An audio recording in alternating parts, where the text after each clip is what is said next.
Sound check, test 1, 2, 3, 4.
As my former boss and congressman from the great district of Congressional District 19 in Texas, Ken Hance used to say, I'm just a dollar waiting on a dime. And with that, here's our ranking member, Brendan Boyle, ladies and gentlemen. You missed a really good introduction. We'll get started in, what's that? You know, I just don't understand people who can't be on time. We'll give it just a minute or two.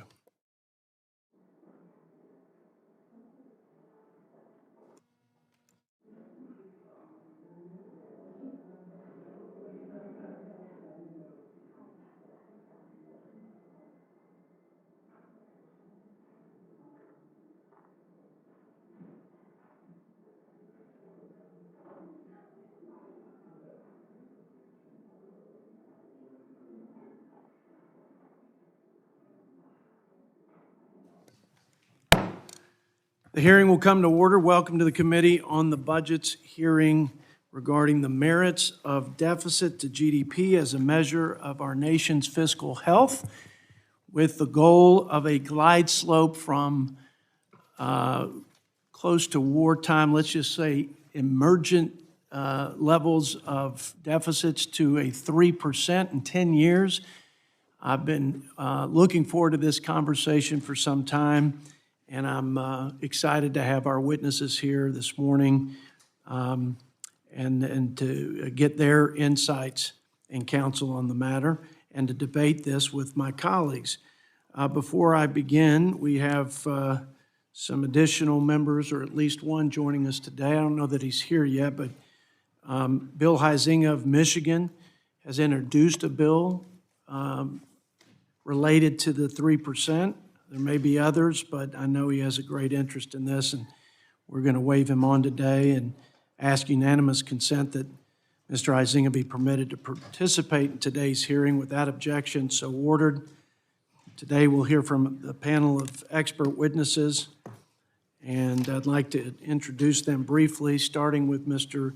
Jonathan Burks, Executive Vice President for Economic and Health Policy at the Bipartisan Policy Center. Mr. Burks previously served as Chief of Staff to former Speaker of the House Paul Ryan, a policy advisor to former Senate Majority Leader Mitch McConnell, and Policy Director at the House Budget Committee. Welcome back. Mr. Kurt Couchman, good friend and fellow fiscal hawk, senior fellow at the for fiscal policy for Americans for Prosperity. Mr. Couchman previously served in the offices of several members of the House of Representatives. And then my dear friend, Ms. Maya McGinness, president of the Bipartisan Committee for a Responsible Federal Budget. Ms. McGinness previously worked at the Brookings Institution and on Wall Street as well. And then the Honorable Jared Bernstein, former chairman of the Council of Economic Advisors from 2023 to 2025. We all appreciate your time again and your insights today on this important matter. I yield myself such time as I may consume. We need to change our long-term budget framework as it relates to budget resolutions for the following reasons. We need to live in reality, for one. We need to measure, we need the most meaningful measure of the fiscal health of our country. And I think debt and deficit to GDP by most expert accounts is a better way to do that than just, nominal savings over any time period. The recent tradition, at least for Republicans, has been to establish a goal of balancing the budget in 10 years. When I was a freshman member, Mr. Bernstein, in 2017, on this committee, the savings required to balance was about $6 trillion or close to $6 trillion. Today, it's $16 trillion. So while I'm all for ambitious goals, I think aspirational goals that are just politically impractical to achieve don't help anybody. In fact, in every endeavor I've undertaken, when you set goals beyond stretch and into impractical and unachievable, you give people an excuse to do nothing. So why not do a few things? Let's get a more meaningful measure of fiscal health. Let's establish an achievable goal, and let's do something that is rare in this institution and novel to this committee, not since we took over, Brendan, but let's agree together as Republicans and Democrats, as proud lawmakers of the greatest country in the world, on this framework, and then we can debate the strategies and the inputs and what dials should move in what ways. And I think if we could do that, I think we would do much better to move this country on to a more sustainable fiscal trajectory. This 3% over 10-year goal has been endorsed by financial experts like Ray Dalio and Warren Buffett. I noticed it was also endorsed by Barack Obama, President Obama.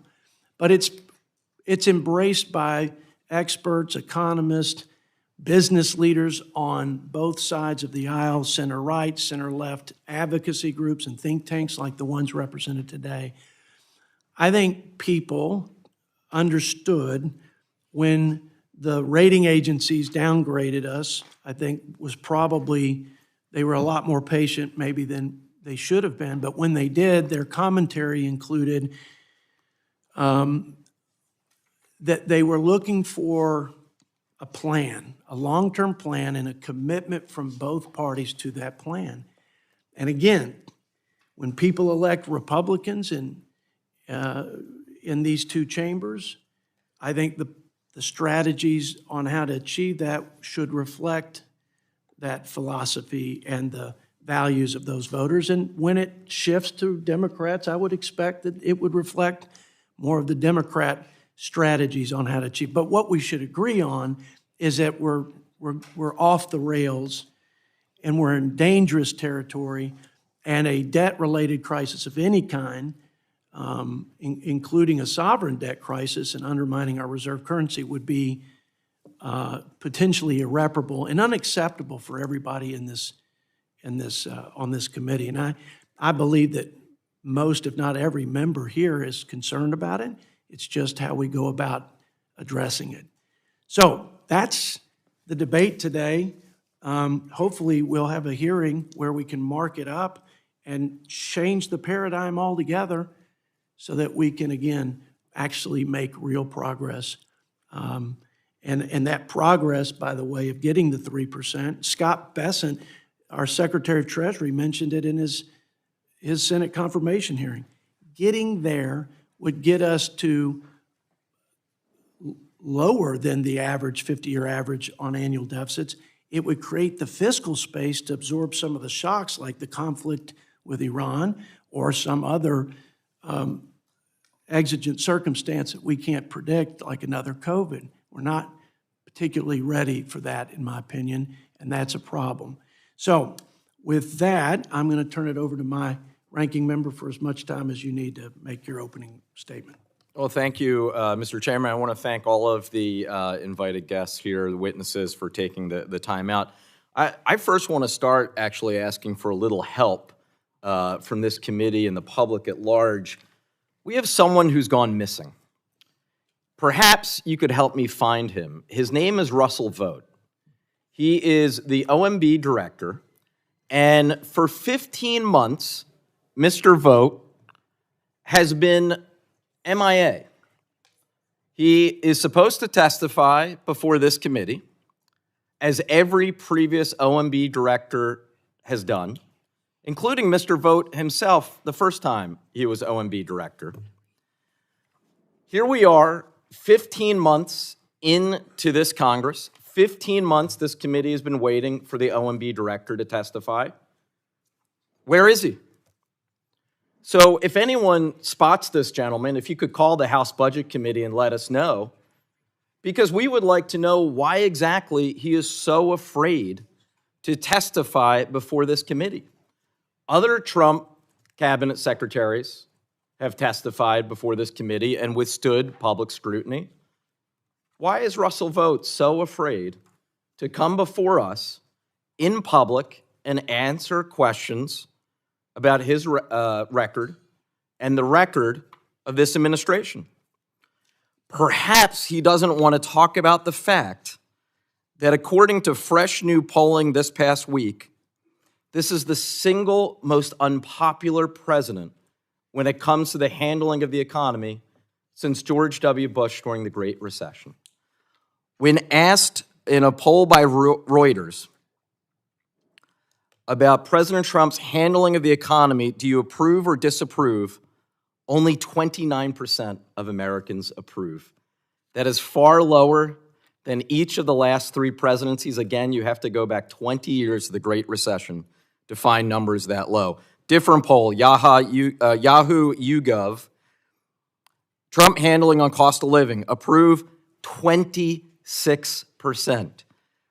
Other polls from Fox News and CBS News finding similarly low results. So maybe Russ Vought doesn't want to be asked about that. Maybe Russ Vought's afraid to testify before this committee because he doesn't want to be asked about the Republican tax bill that they passed and the president signed into law last July, which included, of course, the largest health care cuts in American history, with CBO projecting that 15 million Americans will lose their health care as a result of that bill. Maybe he doesn't want to come before us because relevant to our hearing today, he doesn't want to be asked about the $4.7 trillion increase in the national debt that is a result of the Republican tax bill. No other piece of legislation in American history increased deficit and debt more than the Republican tax bill they passed this past summer. Or perhaps he doesn't want to answer questions about the illegal impoundments that he executed last spring, which included withholding $11 billion in disaster relief funding to states. Or finally, and this list could go on, maybe he doesn't want to address in public what the full cost of this Iran war will be. I understand there's a secret meeting this afternoon that Budget Committee Republicans are holding with officials from DOD. I think the American people deserve to know, and we deserve to ask to get this information, what the full cost of this war of choice will be. We have heard publicly the figure $200 billion. That is a massive sum. That is enough money that you could have extended the Obamacare tax credits in full for 7 years.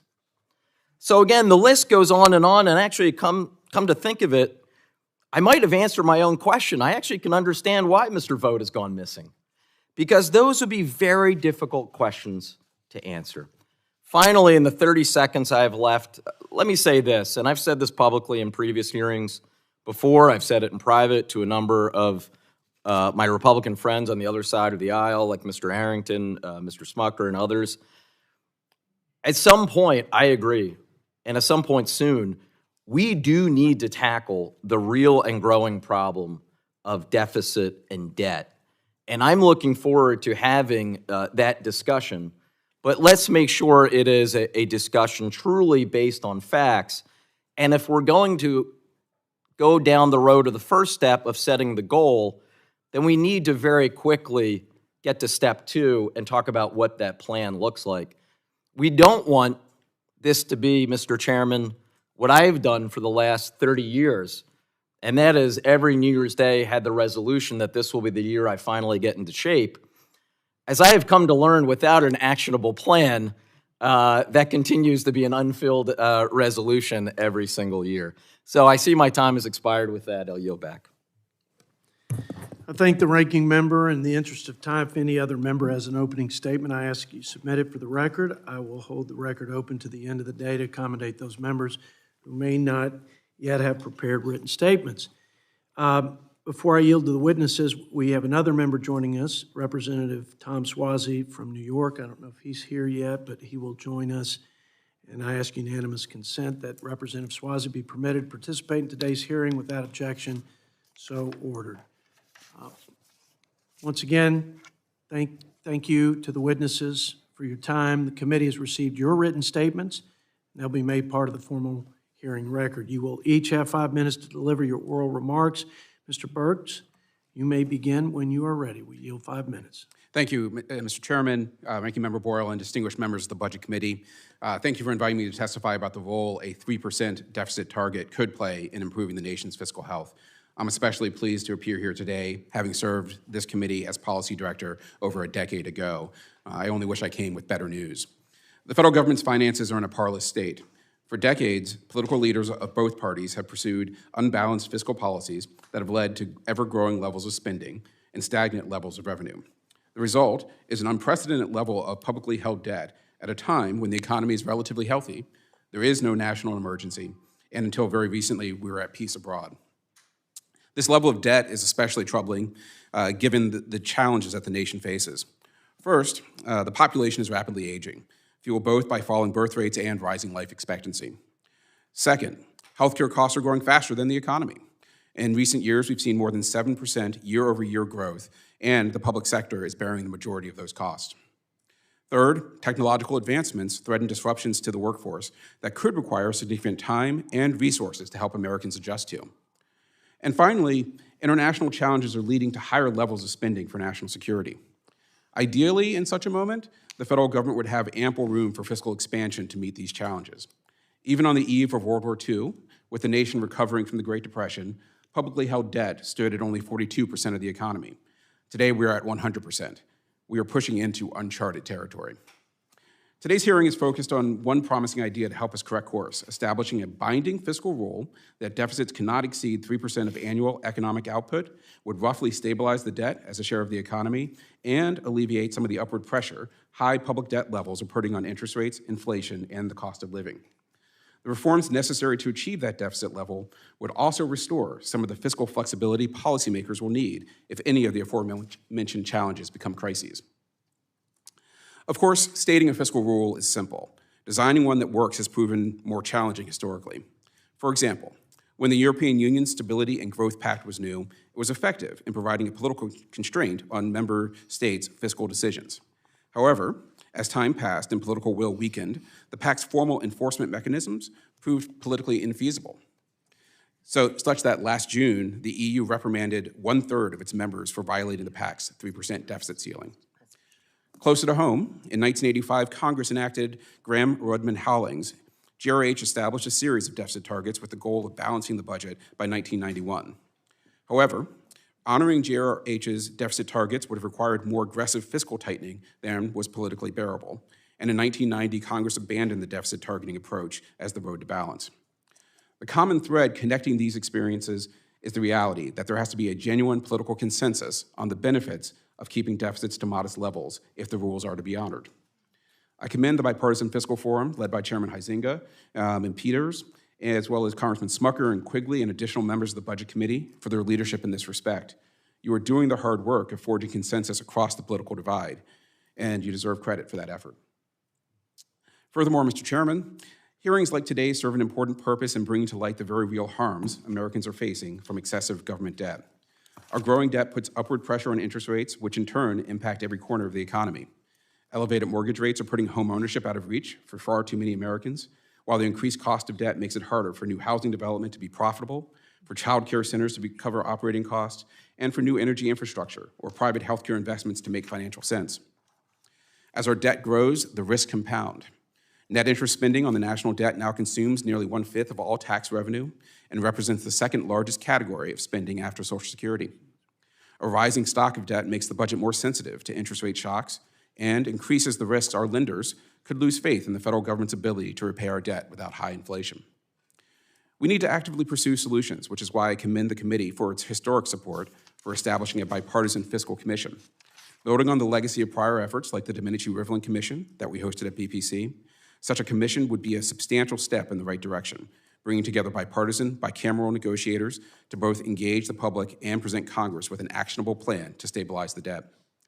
One final element that could help create the political consensus needed for tackling our deficit problem is a return to the regular annual adoption of budget resolutions. While the process is never easy, and returning to the pre-2002 norm of bipartisan resolutions would make it harder, There is simply no substitute for the difficult negotiations and compromises that such an achievement requires. Thank you for the opportunity to share my views, and I look forward to taking your questions. I thank the gentleman and now yield 5 minutes to Mr. Couchman. Chairman Harrington, Ranking Member Boyle, members of the committee. Thank you for holding a hearing on a budget target with broad support. This is urgent. The debt burden already crowds out opportunity and prosperity, pushes up inflation and interest rates, and threatens the calamity of a debt crisis. To illustrate, my home state of Pennsylvania defaulted in 1842. It borrowed over $40 million for an ambitious canal and railroad network. Revenue only covered half of the interest costs. Then came the Panic of 1837. Credit markets froze. Projects stopped mid-construction. The state's credit was ruined. Assets were auctioned on the cheap and taxes went up. 8 other states also defaulted, and it was no picnic for non-defaulting states. States began to limit borrowing. Finally, in 1857, Pennsylvania adopted a constitutional amendment to restrict debt. Nick Caron, Deputy State Director of Americans for Prosperity's Pennsylvania chapter, and other grassroots leaders from AFP's 50-state grassroots movement are here today. Wave, guys. They have been visiting with members of Congress this week on America's affordability agenda to reform government, remove barriers, and reduce prices. All three connect closely to better budgeting. A 3% of GDP deficit target makes good sense. Figure 1 of my written testimony shows it would stabilize and reduce the debt burden, especially if moving toward full budget balance follows. Resolutions embracing the target have broad support from members of Congress and outside experts across the political landscape. This target is a neutral, predictable benchmark. Agreement on it will let Congress focus more on policy solutions and the institutional upgrades to unlock even more options. That said, the deficit-to-GDP ratio is variable, as Figure 2 shows. It is the convergence of outlays, revenue, interest rates, the debt, and economic growth. Congress cannot control them precisely in the near term. Congress needs mechanics for stable and predictable budgeting under the hood of the 3% deficit-to-GDP target. Something of an American adaptation of the Swiss debt brake, the Responsible Budget Targets Act from then Senator Braun and Representative Emmer is an excellent start to that engineering. The RBTA would provide a glide path to structural primary balance, balancing non-interest spending to revenue over the medium term. Figure 1 shows that a path to primary balance tracks the 3% deficit target closely over the next decade or so. RBTA's targets would adjust for revenue changes and for program expansions during downturns, sometimes called automatic stabilizers. RBTA would let emergency spending happen when needed, and those amounts would be offset subsequently. This balances immediate action with keeping emergency response from being a magical Easter basket unconnected to the rest of the budget. That said, the current budget process will frustrate Congress in reaching budget targets. Appropriations are 1/4 of spending, stable or declining as a share of GDP, and well picked over as the only part of the budget that Congress tries to do every single year. So, do the whole budget, as Representative Blakemore's comprehensive Congressional Budget Act proposes. It too is a neutral, predictable way for all members to represent their constituencies in committees and on the floor. See figures 3 and 4. Every committee could manage its portfolio every year. You could make progress regularly on difficult issues through quiet bipartisan deals in subcommittees and committees. Deeper relationships to advance priorities would improve collegiality and strengthen the legislature. A complete budget would also maximize Congress's dials to meet targets. In addition, let's take unpopular shutdowns off the table and keep members of Congress in D.C. and focused on appropriations until they are done, as Chairman Arrington and Representative Panetta have proposed. Shattering illusions of shutdown leverage would focus Congress on the art of the possible through supporting a more bottom-up, inclusive process. An effective version of automatic enforcement would be a useful backstop too. Finally, on the debt limit, Congress must avoid default in the near term and in the long term. Ranking Member Boyle's Debt Limit Reform Act could provide language for conditional debt limit relief. Thank you, Chairman Arrington, Representatives Huizenga, Peters, Smucker, Panetta, Houchin, Moore, Estes, Edwards, and all others supporting the 3% deficit to GDP targets and other reasonable, responsible budget upgrades. I believe this committee is uniquely capable of leading America's fiscal turnaround to reverse the curse. I'll look forward to your questions. Thank you, Mr. Couchman. I now yield 5 minutes to Ms. McGinness. Thank you, Chairman Arrington, Ranking Member Boyle, members of the committee. Thank you for holding this hearing today and for having the Committee for Responsible Federal Budget attend and testify. We all know the federal budget is on an unsustainable trajectory. There are too many scary numbers and facts to list. Right now, I'm pretty consumed with the fact that we spend more on interest than we do on national defense. Also that we spend $6 per senior on every $1 we spend on children. And also that right now, interest payments run about $7,300 per household on average. The solutions are not easy. They are straightforward, but they're not easy. And that we are deeply divided politically makes them even more difficult. We need less spending and more revenue, which is the opposite politically of what there is pressure to do. And the risks are growing. Our fiscal space is diminishing. The new war reminds us that new threats and emergencies seem to appear with increasing regularity. The bond market continues to remind us that borrowing has a cost and it creates risks. We're no longer fiscally prepared for the various challenges we face. It's more urgent than ever that we break this damaging fiscal stalemate. The Committee for a Responsible Federal Budget is very supportive of the fiscal target effort because a 3% deficit target helps break the stalemate in a number of ways. First, we need to have budgets in order to reflect our values, lay out strategic plans, resolve competing priorities. Given that our resources are not infinite, budgets need to have some form of restraint, something we currently don't have. So picking a target is a necessary first step. Second, there is no magic number. I admit 3% is higher than I would like in a perfect world. But given our current abysmal fiscal situation, we are in a very deep hole. It strikes the sweet spot between what's desirable and what is possible. We need a metric aggressive enough to reassure markets and lenders, but realistic enough that lawmakers will not just throw in the towel or resort to gimmicky workarounds. So given its balance between meaningful and doable, we believe the 3% appears to be the closest thing to a Goldilocks target that we have. Third, it would succeed in stabilizing the debt with a tiny bit of wiggle room and bringing the debt down very gradually over time. Again, it's far short of ideal, but it will take trillions, close to $10 trillion in savings, which is a huge undertaking. Anything larger than this seems destined to fail. Another important point is that there's widespread, broad-based support. At a time when we can agree on very little, it is notable that all board members of the Committee for a Responsible Federal Budget, Secretary Bessent, President Obama's budget in the past, Ray Dalio, Hank Paulson, Jason Furman, just to name a few, have all supported 3% as an appropriate target, along with outside groups like the Peterson Foundation, Progressive Policy Institute, Third Way, Bipartisan Policy Center, Americans for Prosperity, National Taxpayer Union Foundation. These are organizations that do not often agree, and they all do on the 3% target. The next step is to operationalize it. Once there's agreed upon target, all budgets should include it and meet it. The budget committees, the president's budget, outside alternative budgets, which are a very helpful thing for different groups to put forward. I've always thought every member of Congress should support some budget, that we need to have a plan that's the starting point of everything, and everybody should be signed on to one budget.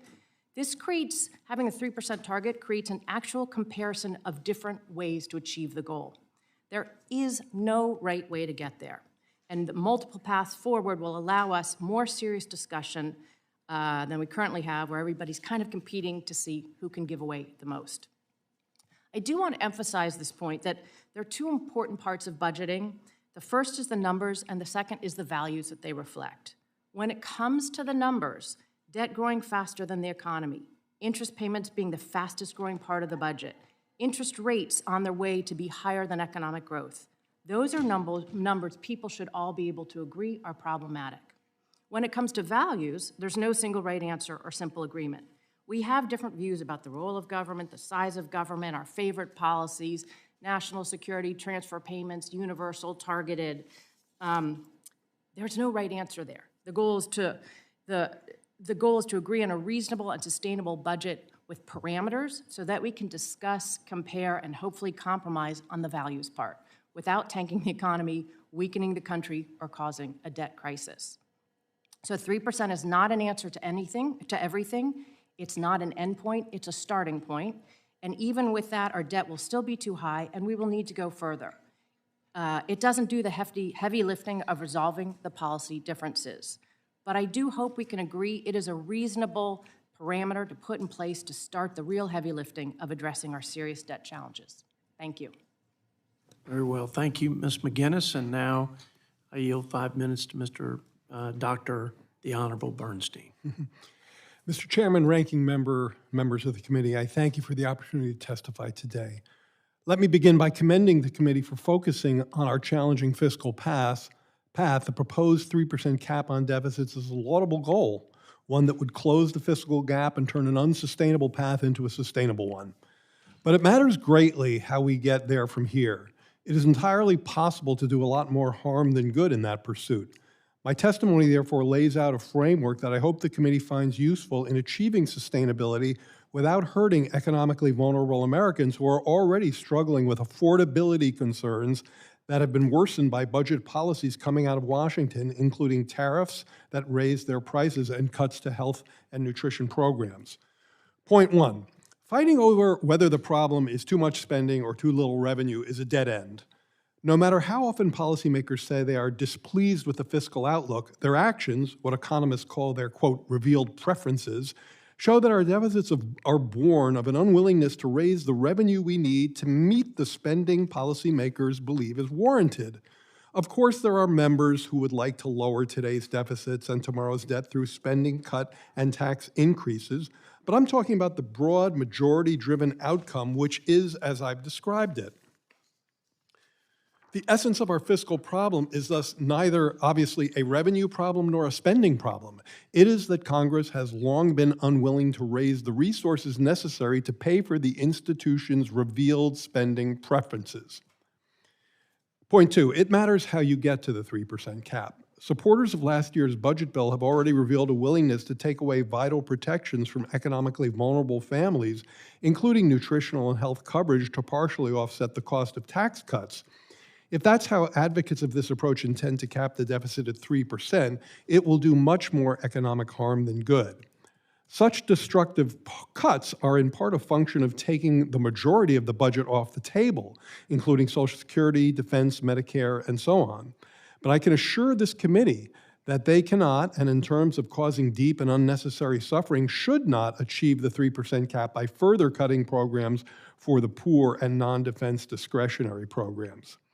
Point three, I agree with our chairman that a deficit target can help Congress focus on our unsustainable fiscal path. But we must be sure that it's flexible and can expand if needed in downturns. Since Keynes, it's been widely understood that when the private sector is in a recession, the federal government can avoid much unnecessary suffering by temporarily, at least partially, replacing the lost demand. Point four, the flip side of deficits expanding in downturns is that they should contract in strong economies. We will be very unlikely to achieve a more sustainable fiscal path if we do not return cyclicality to the revenue flows into our government coffers. Bobby Kogan and I recently focused on this problem, linking it to, quote, a relentless one-way ratchet on tax policy this century, wherein tax cuts have resulted in a weaker connection between economic growth and revenue flows to the Treasury. Point five, in considering how to get on a more sustainable path, it is essential to recognize that spending is below where CBO thought it would be, while revenues are much lower. These are all as shares of the economy. Compared to CBO forecasts from over a decade ago, spending outside of interest payments is actually on a lower trajectory by a few percentage points. The revenue line, however, is 5 to 8 percentage points of GDP lower now than it was then. Point six, the tariffs reveal that we can raise new revenues. Though the Supreme Court has declared Trump's reciprocal tariffs to be illegal, the fact that almost $290 billion was raised in tariffs in 2025 compared to around $50 billion pre-pandemic demonstrates that revenues can be raised. The tariffs have not been costless, of course. They've put upward pressure on inflation, raising the inflation rate by just under 1 percentage point, And they were and are a source of stress for American consumers and businesses, especially small businesses. They're also a regressive tax, hitting middle and low-income households more so than higher-income households, and thereby exacerbating existing affordability struggles. This argues for replacing the tariffs with other revenue raisers that are not targeted at families with the least ability to absorb them. But it is a contemporary example of a rare action going in the other direction of the tax cut ratchet. My final point is that the timing of a budget crunch is unknowable, but the shift in the budget math, the unfavorable shift, makes it a lot closer than it used to be. Thank you, and I look forward to your questions. I thank the gentleman, and now we will begin our Q&A session, and I'll yield myself 5 minutes. I'm not sure that the bigger deficit in Washington isn't intellectual honesty and political courage, to be frank.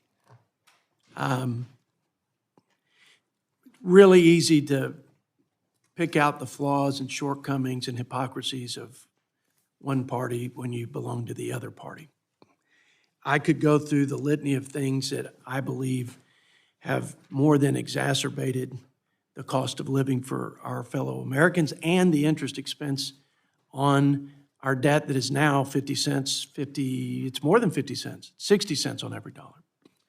I don't think that's helpful, actually. I mean, I get it. Let's try to score some political points. Tis the season, but it always feels like the season in the House. It feels like it's always the season in Washington.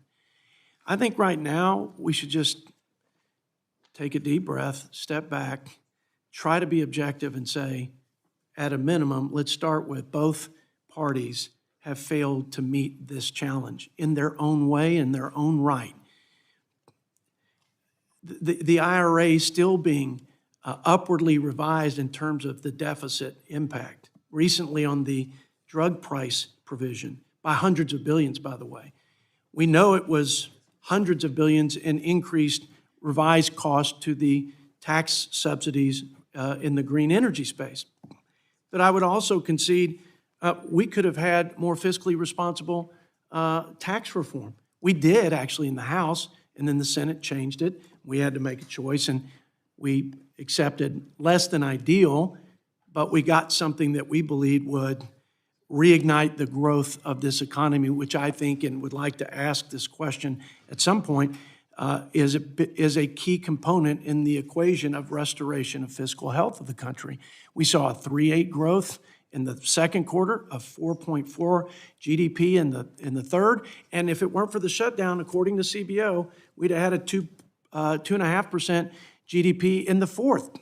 What would that have put the GDP at for last year? Mr. Bernstein, it would have been north of 2.5%.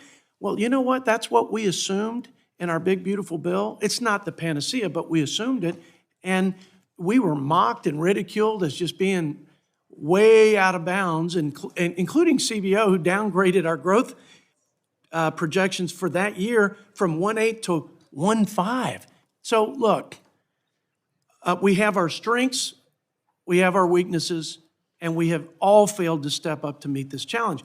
So why not start from the fundamental place of agreeing on what is success and over what time period can we reasonably expect to achieve that? I mean, I'll ask you, Mr. Bernstein, wouldn't that be just, like, if we weren't in Washington, if we weren't in a congressional hearing, if we were just proud patriots trying to solve a problem in a conference room with a whiteboard, would we not start at that? Just what's success and what's the right goal that we could all work on in spite of the differences on strategy? There's very little you just said that I would disagree with. Okay. I will say one thing that's just some flavor, and I think it's important. I mentioned in my testimony.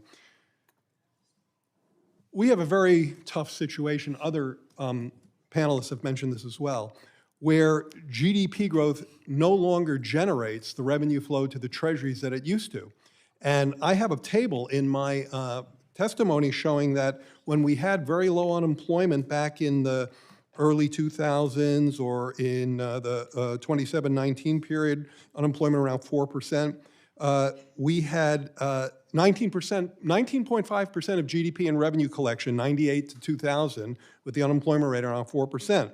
In 23-25, with the unemployment rate around 4%, actually a little lower, 3.9, we barely, we didn't even collect 17% of revenue. So I take your point on GDP growth, but we have broken that linkage, and that's a real problem. And I think the real threat, or one of the biggest threats, is the crowding out that was mentioned.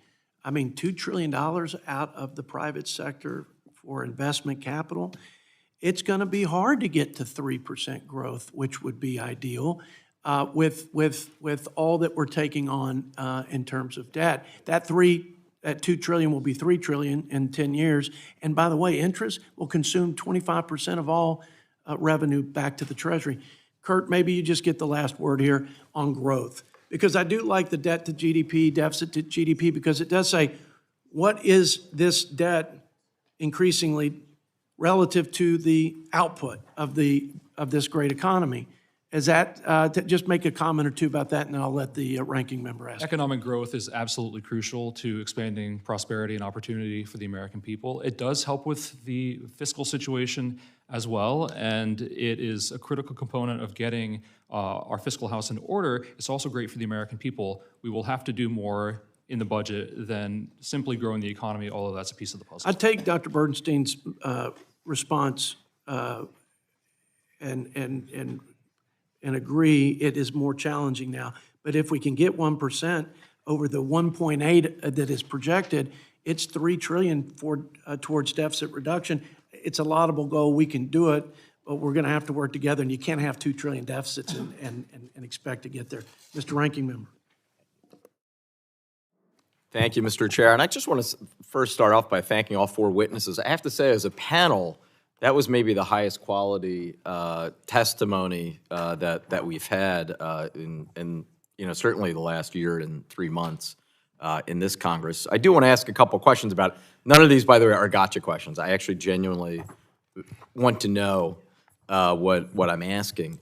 The first is, if there is agreement that debt to GDP is the right metric as opposed to some nominal figure, I can understand why that would be. Although with the necessary caveat that Mr. Bernstein raised, there would need to be something in there for a provision that when you have an economic downturn, I completely agree with that. But if there is general agreement on debt to GDP ratio being the right measure, why 3%? I mean, I know there might not be a perfect figure. I don't know if Mr. Burks or Ms. McGinness, I'll start with you. If you have an answer, I'm curious, okay, why is it 3% and not 2 or 2.5, 3.5 or 4? And I hope you give me a better answer than the times I have privately asked Fed. So why is 2% the right inflation target? And I've yet generally gotten, well, 2.5 seems like too much and 1.5 seems like not enough. Like they're candidly off the record. The economists' answer on why 2%, which we accept as gospel, it's a little less than convincing. So hopefully you can do better. So there is no one right answer, so I'm not going to do much better. And we've always known sort of the same question is, when are we going to hit the limit, when we're going to hit the debt where there's going to be a crisis? And we don't know, so we don't know what the right amount is necessarily. We initially, years and years, decades ago, focused on debt to GDP, and we focused on getting back to 60% of GDP. That is so far out of the realm, it's impossible. I mean, it's like having a speed limit today of like 25 miles on the highway. Yeah, exactly. So nobody's going to abide by it. It's not going to work. Same with balancing the budget, which would require $18.5 trillion in savings over a decade. Not going to happen. It happens that 3% of GDP deficit target is consistent with stabilizing the debt where it is over the 10-year period. Okay. So we looked at that as the right initial target, and then you would. It would stabilize. It would ensure the situation doesn't get worse. Is that basically the same answer? As I want to move. Yeah, and the reason for that is obviously that the goal over the long term, 3% is seen as sort of a good median average of what economic growth is, and so that's how you get to that stability. CBO projects 3.8 economic growth. The 3% is a little bit less than that. So as long as the debt is growing slower than the economy, the debt burden will come down. Mr. Burks. I want to support the spirit of your question in the following sense. It's fine to have a target. as has been said, 3% closes the fiscal gap in precisely the way you've heard. I personally would feel much better if we started seeing these metrics just going down at a period when we're in a strong economic expansion. So I'd be far less hung up on hitting the target and much more hung up on hitting the delta, just getting the change going in the right direction. Well, this is actually a very good segue because I wanted to double down or underscore your point number 5 in your testimony. You read it already, but I'll reread it to remind people. Number 5, in considering how to get on a more sustainable path, it is essential to recognize that spending is below where CBO thought it would be, while revenues are much lower.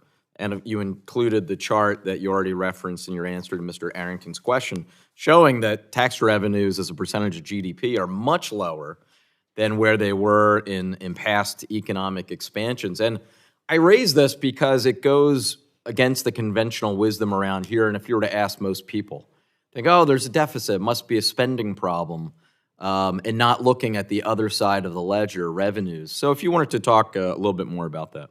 Yeah, it's the point is surprising in the sense that most people think that programmatic spending is what we're measuring there, because that's what committees like this have jurisdiction over, is actually lower than where CBO thought it would be in measures, from over a decade ago.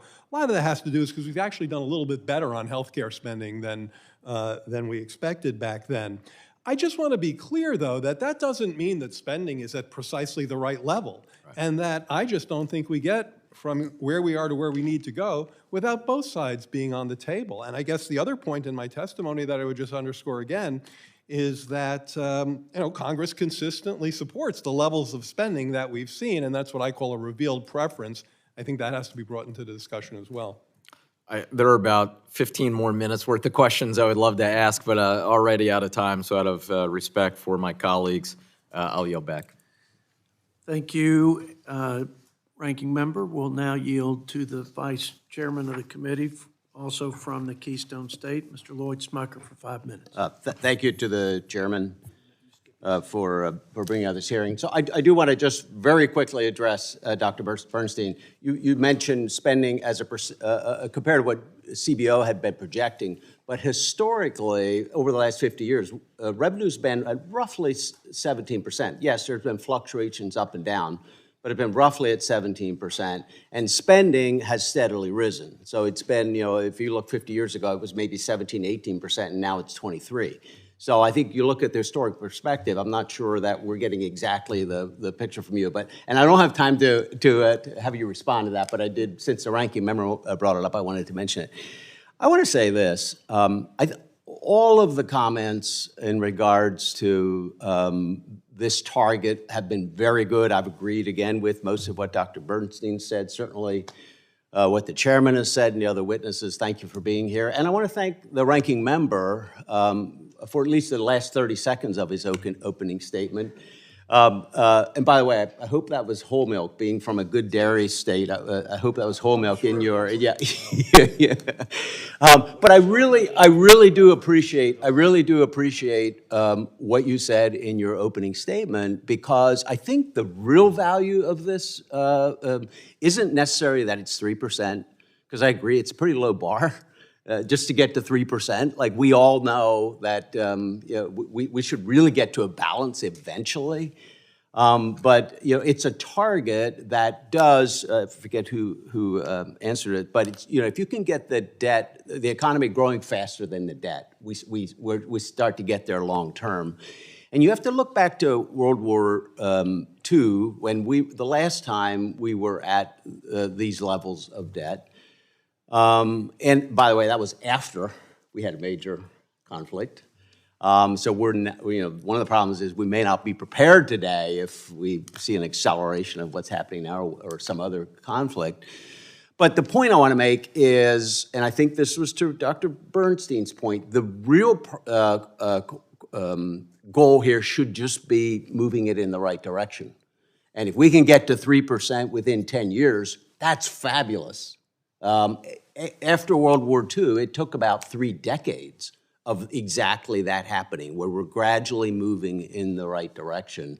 And so I think that's where we need to go. But I think the real value here today, if we're able to do this, if we would get to the point where on a bipartisan basis, we advance something like this out of Budget Committee, it may be the first time that a bipartisan group of members of Congress put forward a resolution all coming together and recognizing that, listen, we do have a problem. We get it, as the chairman said. Both parties have contributed to it. We get it that all solutions have to be on the table here. But if we could just come together and say, we've got to somehow work through the differences that we have in policy to begin to address this, to do what's right for the American people, to stabilize our economy, to avert a kind of debt crisis that really would help the poor that we want to help, would hurt the poor that we want to help. If we can make that statement as a committee on a bipartisan basis and then pass that on the House floor, I think that'd be a huge first step. And back to the ranking member's points, we will have, I think, great differences. I agree with some of what you said, Dr. Bernstein, but then the rest of it, maybe not. We will have a lot of differences in terms of how we address this, but if we could make the statement, we know we're going to have those differences, but we've got to get to a solution, and that's a lot of hard work to work through all of that, but we could do it. And if we would state together as a committee and recommend, move this to the floor, recommend that the House take this up, the Senate hopefully takes it up, and we as a body finally realize that when you're spending $1 trillion in debt, if you want to help people, think about that. That's $1 trillion that could be going to other people. And the risk that we're putting ourselves in as a country to be able to address the challenges that we have, and the burden that we're placing on future generations. So we can address all of that, and it starts with a resolution like this, and I think that's the real value of a resolution like this. So thank you, Mr. Chairman. I thank the gentleman and yield to another Lloyd Doggett of the great state of Texas for 5 minutes. Thank you very much. I share the view of our witnesses and colleagues that we have a debt problem here in this country that demands some new approaches. And I think the approach being suggested here is certainly much better than the irresponsible balanced budget amendment that was advanced last week, which would have only prevented us from ever correcting the many inequities in our tax code, among other things. However, I must say that I'm also alarmed by the announcement that today another step will be taken to increase our debt, and that is the plan, apparently, that I just learned about coming to the hearing today, that the Trump administration, instead of coming here in open discussion about its unjustified war in Iran, plans to have a secret meeting to discuss those matters. It continues to meet in secret to prepare its cheerleaders rather than to face the American people and explain the goals and the policies and to answer questions. And just like Mr. Vogt not showing up here to discuss the budget and multiple witnesses not coming before other committees, indeed, as relates to the Iran war, we have yet to have in this Congress a single hearing in public where administration officials come and answer the questions that so many people in America have. It's interesting that the Republican Americans for Prosperity in 2019 actually paid for ads across the country against endless war and pointed out that the last colossal mistake that was made in this country with foreign wars had cost us about $2 trillion, not paid for, over 4,500 American lives, and urged Americans to speak out against endless wars. I think it's time for you to run another ad series, because I believe that if we are in a situation already where over 200 American service members have been wounded, more than a dozen have been killed, and 168 children and their teachers were killed, innocent people in Iran, by a misdirected U.S. bomb. With this situation, and being here in week 4 of what Trump told us was a 4 to 5 week war in one of his many statements, all that we have is more death and destruction. and soaring gas prices. Everyone who goes to a gas station in America should read the sign there which says, "Pay for the Trump war tax here," because that's what's happening as Americans are called on to pay more and more in gas prices. And we have an Iranian regime that is still intact and is likely to be even more hardline in the future.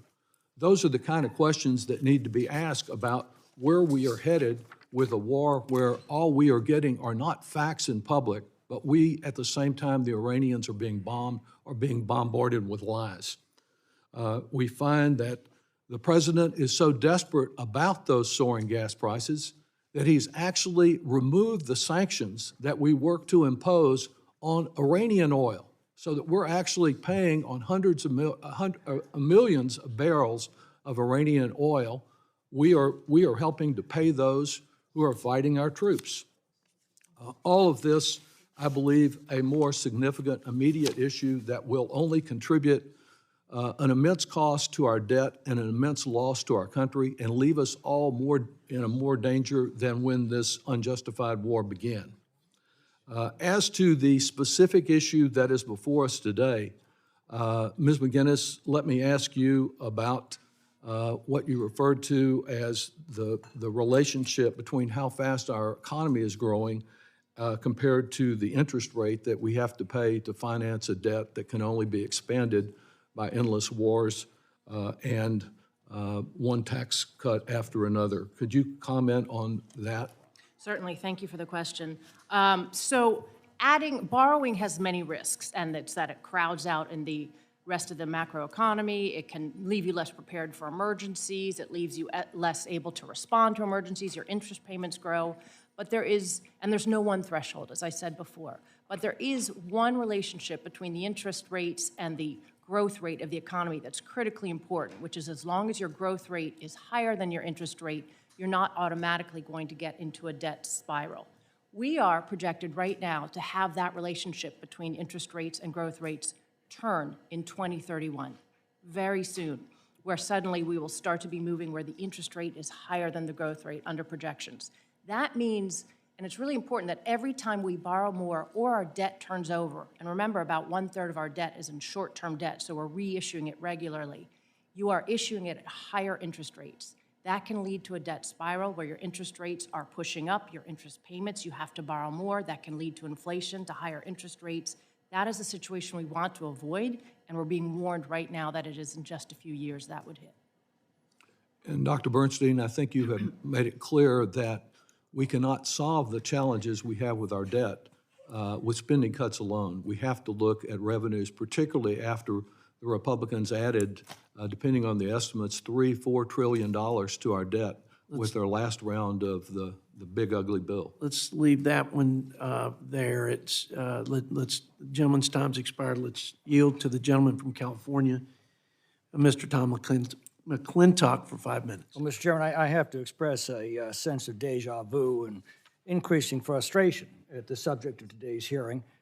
As I heard it said this morning that balancing the budget is a foolish and unrealistic goal, I was reminded of the story of Newt Gingrich. It was in a meeting in 1995 when Budget Chairman John Kasich balked at the realistic prospect of producing a balanced budget then. As he shouted, "Where is it written in stone that we have to balance the budget?" Well, the next week, Gingrich brought him a stone tablet etched with the words, "Thou shalt balance the budget." And they did. That year and for the next 3 years after that. Now, granted, the deficit was much smaller than we've allowed it to grow, but debating 10-year budget windows is as useful as debating how many angels can dance on the head of a pin. We don't control the budget 10 years out or even 2 years out. We can only control the current budget. All that matters is what we do this year. If we just do that, the out years will take care of themselves. So that's the question. What are we prepared to do this year? We have a budget process carefully designed to bring spending in line with revenues, but we've not faithfully used it in the 18 years that I've served here. That process starts with both houses passing a budget resolution setting spending limits on both the discretionary and the mandatory side. And here's the sad truth of the matter. The deadline for adopting that budget resolution for the current fiscal year that we're in right now came and left 11 months ago. Not only did we fail to produce such a resolution, we never even tried. Well, in 3 weeks, we are legally required to adopt a budget resolution for the coming fiscal year. And here we are with precisely no effort toward complying with that legal responsibility. Instead, we busy ourselves promising each other to keep the deficit to 3% 10 years from now. Why? Well, because it's just a lot easier than actually doing everything we can right now. If we had followed the Budget Act, the budget resolution would have set limits for both discretionary and mandatory spending. The discretionary limit would have been met by the Appropriations Committee through the appropriations bills. The mandatory limit would have been met by the committees of jurisdiction based on the budget resolution instructions and implemented in the Annual Reconciliation Act. Now, do we have the votes to balance the budget in a year? Well, you've got me there. We don't. But that doesn't excuse us from our unfulfilled responsibility at least to use our existing process to reduce the deficit by as much as our current votes will allow us in the here and now, rather than promise ourselves to do better 10 years from now. And I do want to turn to the theme of the minority, that we have to raise more revenue by raising tax rates. History warns us that is a fool's errand. The history of taxation is very clear. In the last 60 years, the top income tax rate has been as high as 91%. It's been as low as 28%. But federal tax revenues have stayed remarkably steady at between 13 and 20% of GDP. We're at about 17% now. Now, that doesn't mean raising rates will produce more revenue. History warns us that some of the lowest tax revenues came in when the top tax rate was at its highest.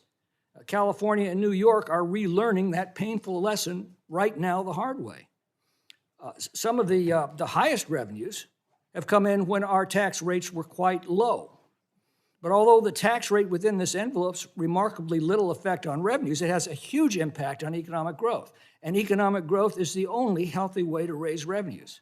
The fact is that taxes, deficits, and inflation are all the product of spending. Once we've spent $1, the only question left is whether we tax it now, borrow it now, and tax it later, that's the deficit, or inflate the currency. Now, Mr. Couchman, doesn't all this come down to 4 simple words? It's the spending stupid. That is a huge part of the conversation, no question. To go a little further back in history, before the Progressive era, the federal government spent 2 to 3% of the nation's economy on the functions of the federal government. Now, post the Progressive era, we're a much larger share of the economy, so that has changed dramatically. But of course, when we're looking at policy going forward, we have to start with where we are now and then figure out a better way forward. I share your frustrations with Congress's fiscal capabilities, and that's why I spent so much time on my testimony talking about better institutions to provide better incentives and better opportunities for members of Congress to come together and chart that path forward. We have the opportunity. It's right here before us. We just don't take it. The incentives in the Budget Act are perverse and need to be fixed. There were a lot of really important things that the Budget Act created, the budget committees, CBO, the structure of the budget process, but separating appropriations from the rest of the budget other than Social Security has created dynamics that have led us to where we are today. Well, agreed, but I think the only truly perverse thing about the Budget Act is it requires Congress to make hard decisions, and they're not going to get any easier the more we delay them. I thank the gentleman and now yield to my friend Scott Peters from California. 5 minutes. Thank you, Mr. Chairman. Thank you, Ranking Member Boyle. Thanks to all the witnesses for being here. The American public now holds more than $30 trillion in national debt. Interest payments on that alone approach $1 trillion annually, and that's more than we spend on defense. If we do nothing, the debt will climb from roughly 100% of gross domestic product to 120% or $53 trillion by 2035. The president's so-called Big Beautiful Bill did make the problem harder to solve. According to a new analysis by Third Way, the new law will account for nearly 20% of all new federal borrowing over the next decade. And it's not just that. We did not reach this point overnight. Over the last 25 years, we've had conflicts in Afghanistan and Iraq, President Bush's tax cuts, President Obama's extension of the Bush tax cuts, the Trump tax cuts, COVID relief programs, on top of the interest on our annual borrowing. That's added up to upwards of $10 trillion of to the national debt, and we're not done. We have new challenges because when the tariffs were ruled to be unconstitutional or illegal by the Supreme Court, that created a hole of potentially $1.45 trillion over the next decade. And of course, now we have a war that Mr. Doggett referenced. We're hearing that the ask for that initially will be $200 billion. All in all, the United States has an annual deficit of just over 6% of the size of the economy, which means we borrow nearly $2 trillion every year just to keep the lights on, just to pay our expenses. The borrowing is not free, and I appreciate you, so many of you, addressing that. Ms. McGinness, when do we start to routinely run deficits that exceed 5 or 6%? What generations of Americans will bear the heaviest burden of that shift? Thank you. Thanks for the questions and the comments. This is a huge tax on the younger generation, younger workers and the future generation. It's not much more complicated than that there is a whole lot of spending we like to do, we want to do today, and we don't care for paying for it. And so we are saying to the next generation, which is inheriting a very complicated world where we see geopolitical risks, we see workforce disruption risks, we see all sorts of tensions and costs, and an economy that's growing much more slowly because of the demographics, and we've pre-promised all of these benefits to seniors through mandatory spending. We are giving all of this to them along with that $30 trillion in debt. So it's a huge tax on them at a time that they face tremendous risks. Yeah, I mean, there's a lot of folks, younger folks behind you in the audience here, not so much on the dais.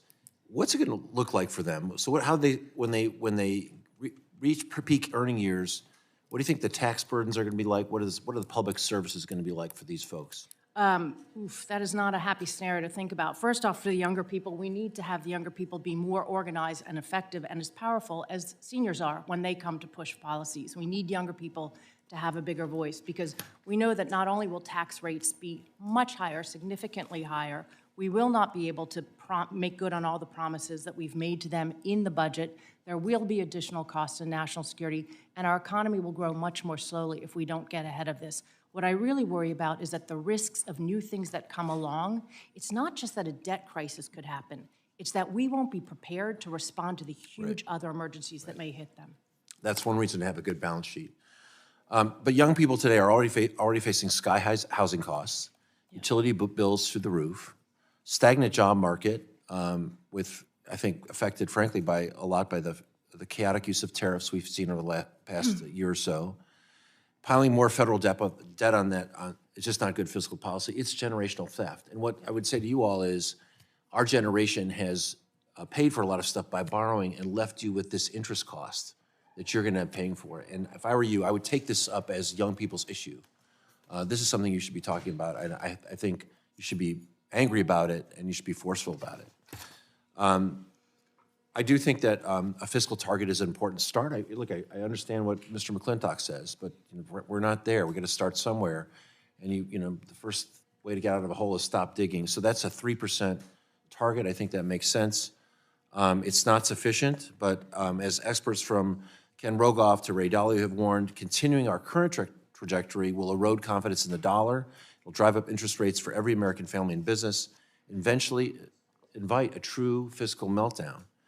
In the countries that have stabilized deteriorating fiscal conditions like Sweden, Canada, Denmark, or Ireland, did so not by waiting for a crisis. They built consensus on a credible target and then let the target drive their reforms, and that's what I asked this body to do, and that's what I think we're aiming for with the 3%. So I appreciate the bipartisan discussion we've had today. Look forward to working with all my colleagues on both sides to pass this resolution in this committee, get it to the House floor, and we can make it clear that Congress is serious about getting our economy back on track. Mr. Chairman, I yield back. I thank the gentleman. Yield 5 minutes to the gentleman from Georgia, Mr. Buddy Carter.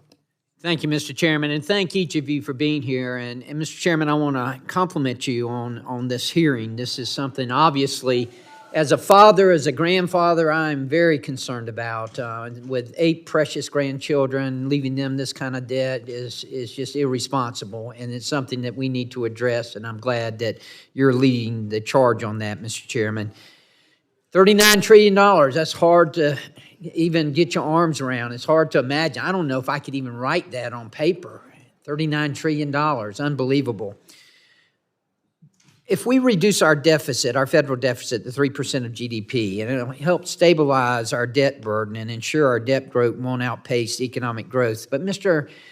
Couchman, I'm going to start with you. Why is the 3% deficit to GDP ratio a notable goal? If I had to explain this to a constituent, not somebody inside baseball like we are here, but somebody just trying to explain, what would I say in layman's terms? Right now, the federal government is borrowing 6% of GDP every single year. This would cut that in half. And it would make it below the growth rate of the economy, and so the debt burden would stabilize and then slowly decline. It's going to stabilize too high because that debt drag that we're getting from that high debt burden won't come down until we get it down below 70 or 80%, but it will avoid worse harm from it going further up. So we could avoid worse harm, Yes, sir, by doing this. How would our current debt to GDP ratio change if this target was sustained? So it would, as you say, it would just stabilize it. Yes, sir. And figure 1 of my written testimony, I have some graphs that show this, the baseline debt projections, and then also... Graphs are good. People like pictures. Yep, that's right. So in the CBO baseline, it goes up and to dangerous levels. With the 3% deficit to GDP target, it basically flattens out and then starts to decline, very similar to a path to structural primary balance. And of course, if we were to go to full balance, which is what the resolution that informed this hearing talks about, once we've gotten to the 3% deficit target, then it would go down much faster and we'll be able to unleash more of economic growth.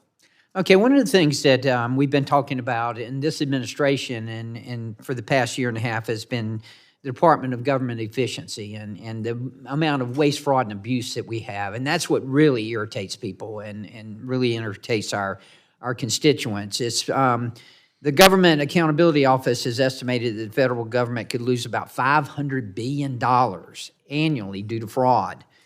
Thankfully, we've been trying to address that, and I'd like to think we've made some progress, not enough, but some. What are some of the specific ways that Congress can continue working with agencies and legislate to prevent and reduce fraud and improper payments? One of the things that you have to be able to do is revisit the programs to figure out which designs are working well for anti-fraud efforts and also for providing the services and benefits that people are expecting, the taxpayers are expecting. But if you don't have a regular opportunity to do that work, especially in a bipartisan way where you can hold hands and jump together and then not fight over it for all time to come, then you're able to redesign the programs in ways that get the incentives right for everybody down the chain, whether it's the federal agencies or state agencies that are often implementing these programs or the beneficiaries themselves. But if you don't have that opportunity, these problems will continue to fester. When I was in the Georgia State Legislature, one of the things that we discussed was zero-based budgeting, and I'm sure you're familiar with that. Is that doable on a federal budget? President Jimmy Carter made it a big thing. It took a lot of time and investment. A lot of good information was produced. Congress didn't necessarily have a good opportunity to use it. And an interesting historical fact, President Reagan killed it on the day that I was born. It is something that a number of states... So it's your fault. It's my fault, yeah. I came into being and then poof, it was gone.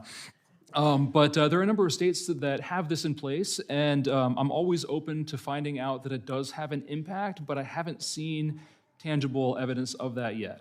Okay. Ms. McGinness, really quick, you called a 3% deficit to GDP target realistic enough to be achievable and aggressive enough to reassure markets and lenders that the debt is on a sustainable path. What's the logic behind a 3% deficit? Why not 2? Why not, why 3? I was thinking about your question of how you answer this in layman's terms, and I was thinking it's kind of how you eat an elephant, right? It's one bite at a time. Right. We need to cut the deficit in half, and then we need to cut it in half again, then we need to cut it in half and again, and we need to get rid of it. But the 3% target really is aligned with stabilizing the debt, so it's not growing faster than GDP. The definition of unsustainable is when your debt is growing faster than the economy, and we have to make sure we stop that as quickly as possible. That is a great way to end it. Thank you for bringing that up. I truly believe that that's one of the things that hinders us here in Congress is trying to put perfect in the way of very good. Just like when we talked about zero-based budgeting, you ain't got to do it all at once. Do it over time, and I think you can achieve it. I'm out of time, and I yield back. Thank you very much. Well said, Mr. Carter. Now we'll yield 5 minutes to our friend Jimmy Panetta from California. Thank you, Mr. Chairman, Ranking Member, and thanks to the witnesses. I appreciate that this is, at least according to your resumes, an ideologically diverse panel. But the good thing is that it's an agreement that we need to act. We need to act now to address our debt and deficit. I also want to comment on the positive nature, for the most part, of your answers, of the questions, and realize, and kind of hitting on Mr. Peters' comments about addressing the young people. I think that's important. But we also got to address our colleagues here in Congress. This conversation needs to be had outside of the budget committee. It needs to be had outside of the caucuses that we put together on debt and deficit. We need to make sure that young and old members of Congress, and not so old members of Congress, realize that this is something that we have to do. I get that this is a start, but clearly more needs to be done. Because what we're seeing, and with your consensus today, it reflects the troubling reality that we have placed our country on an unstable fiscal trajectory that can no longer be ignored. We have fallen into a pattern of cutting taxes and spending more, regardless of whether the economy is expanding or contracting. As a result, our debts are no longer driven by temporary or emergency spending, but have become structural with persistent deficits that are built into the federal budget. That is why I support the Huizenga and Peters resolution to reduce the federal budget deficit to 3% of GDP, a target far more sustainable than our current deficit level, which hovers around 6% of GDP.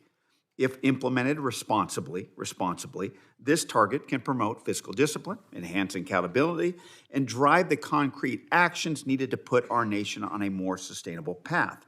It's also why I was one of only 3 Democrats on this committee last term to vote for a fiscal commission. To stabilize our fiscal outlook, we need clearly defined targets. We need bipartisan buy-in, and we need an approach that places all options on the table. We cannot get stuck in a blame game about whether revenue or spending is a real problem. I think it's clear, especially based on what I've heard from all of you, the answer is both. Now, Mr. Couchman, you note in your testimony that legislating targets can be useful, but that if the targets are too difficult and the consequences of missing them are too draconian, man, Congress always finds a way to legislate around them. I mean, we see this in the Statutory Pay-Go Act. You know, that means we're going to have to sequester if Congress does not offset its legislation. It doesn't happen. We get around it. So my question is, do you think a 3% deficit to GDP ratio is an achievable goal? And if so, how the heck do we enforce it while maintaining the needed flexibility? Thank you, Mr. Panetta. You raise exactly all the right questions on this. All options have to be on the table, and you have to have a clear set of enforcement opportunities and also a backstop for automatic enforcement. You're absolutely right. The statutory pay-as-you-go mechanism is draconian. Congress has never let it happen. So I propose, I very much gloss over it in my testimony, but in a little pocket guide that we've put together for building up Congress, we talk about it more. There's a blog that kind of lays out what that could look like, where you have incremental tweaks to a whole variety of programs across the budget and light pressure on discretionary spending, because you don't actually want to trigger it, but you want it to spread the pain around enough politically across the budget and over time that it won't be so necessary to turn it off, because you could let it happen. It might be a little bit unpleasant, but it wouldn't be so awful that you just have to stop it. Okay, got it. And Ms. McGinness, you state unequivocally that both, and we've had these conversations, that both revenue increases and spending reductions are needed to address the fiscal crisis that we are in. A 3% deficit to GDP target is policy neutral and can be achieved by either revenue increases or spending reductions. Why do we got to do both? Great question. So that's the great thing about the target is that it is neutral. It leaves this open. We are now in a fiscal situation where it is impossible that we will fix it, even get to 3% without looking at both sides of the budget. If you look at how we got to this moment from when we had budget surpluses in 2001, about 37% of that came from legislated tax cuts. About 33% of it came from legislated increases in spending, and the rest of it came from responses to emergencies. About 3/4 of all of those policies were bipartisan. So many things, basically everything except a few exceptions of bills that have reduced the deficit in the past years and even decades, are what got us to this moment.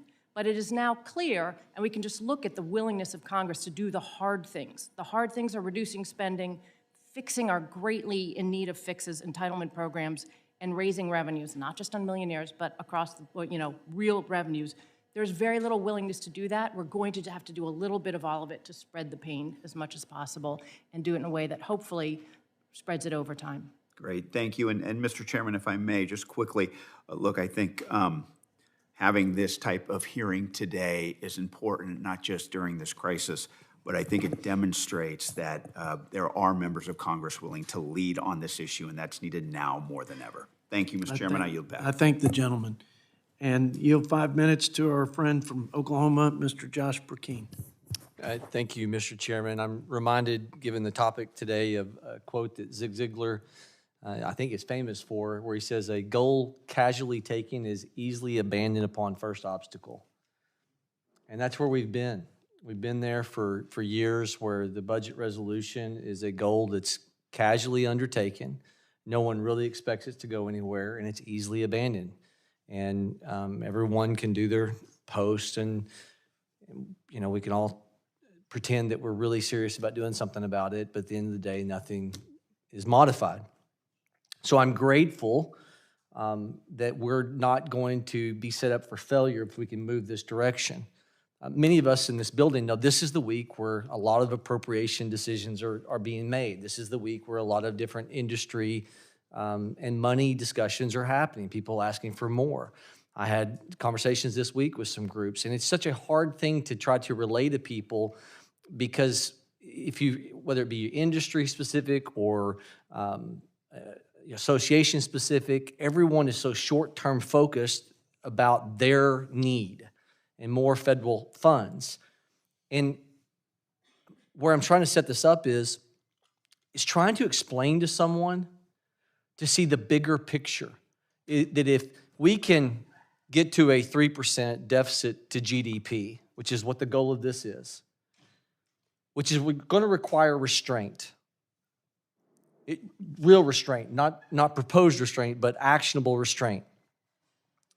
It reminds me of something I read years ago in Stanford University, where they took a marshmallow and they set it in front of 600 4-year-olds one at a time, and they gave them these instructions. They watched them through a blindsided window panel. They said, "Don't eat the marshmallow."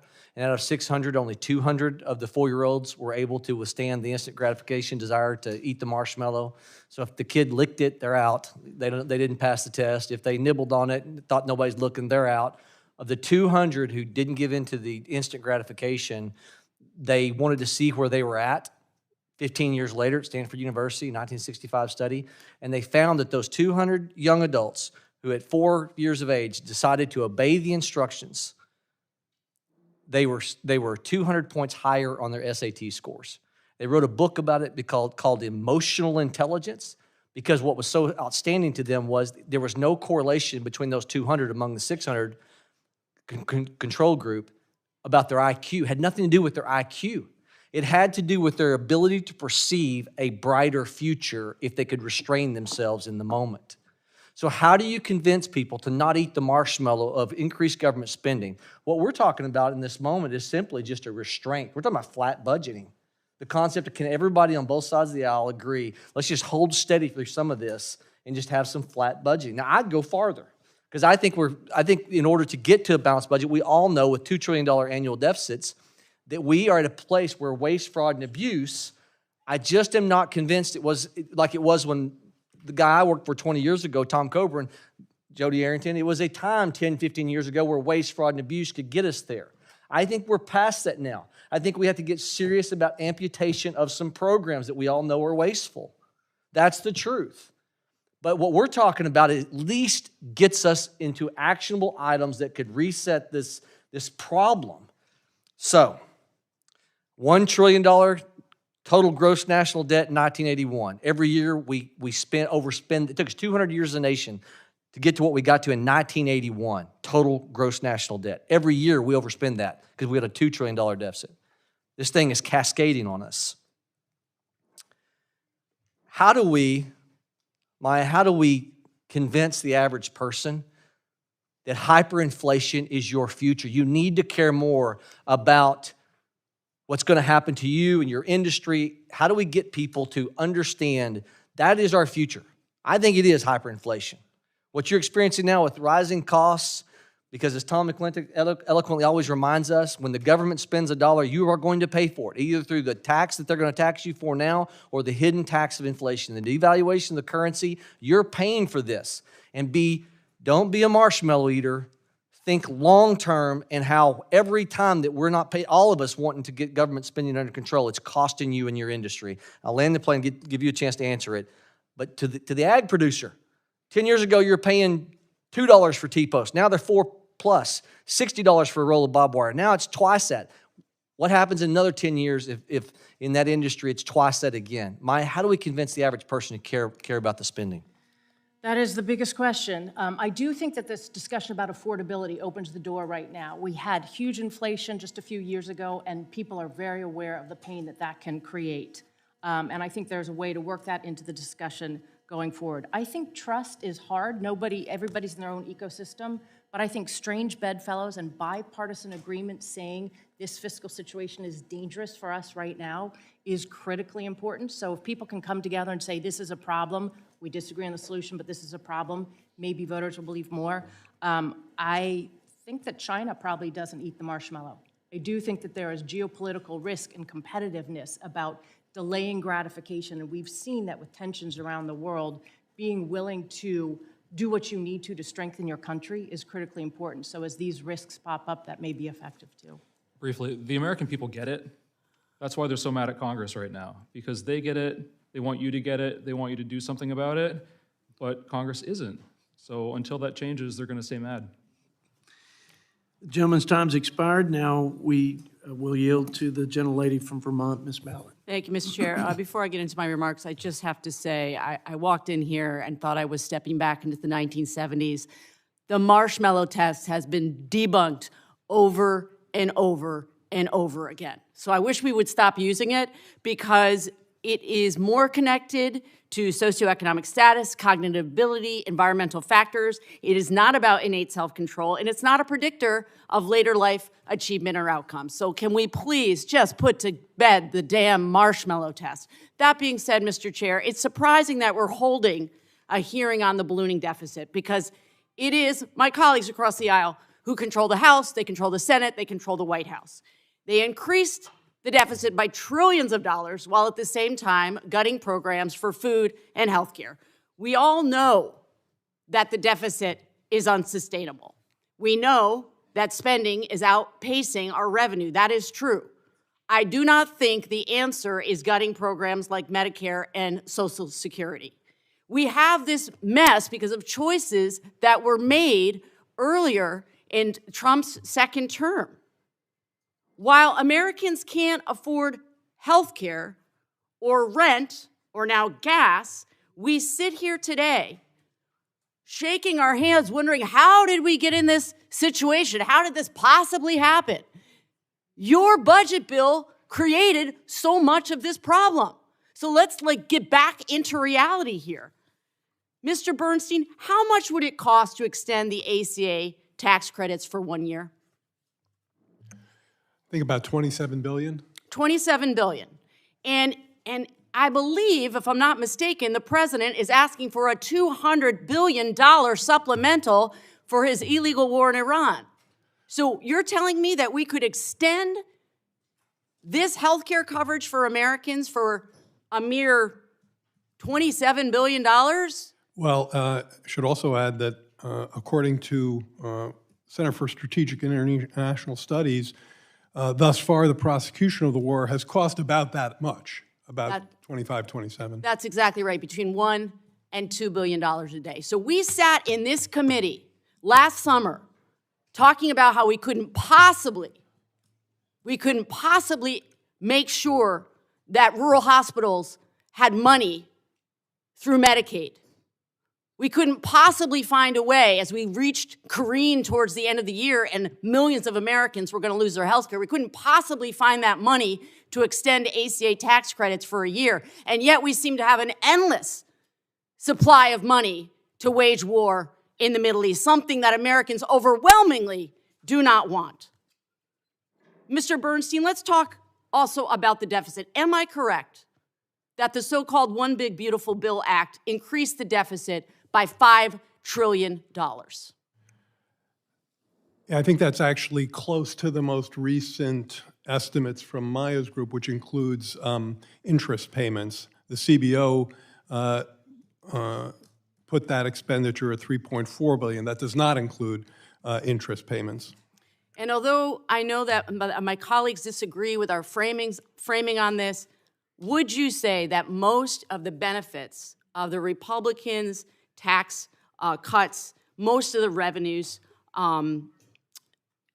most of the benefits go to the wealthiest in this country? They hate it when we talk about that, but would you say that's a fair characterization? Yeah, that is a fair characterization. The analysis of the distribution of the tax cuts shows that they largely favor those at the top of the scale, and the higher up you go, the more favorable they get.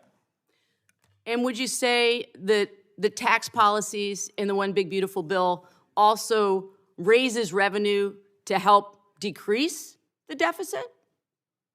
No, I mean, the budgetary costs we just mentioned are net, so they net out revenues and outlays, and they come up with, again, CBO $3.4 trillion, other estimates that add in interest payments closer to 4 or north of $4 trillion over 10 years.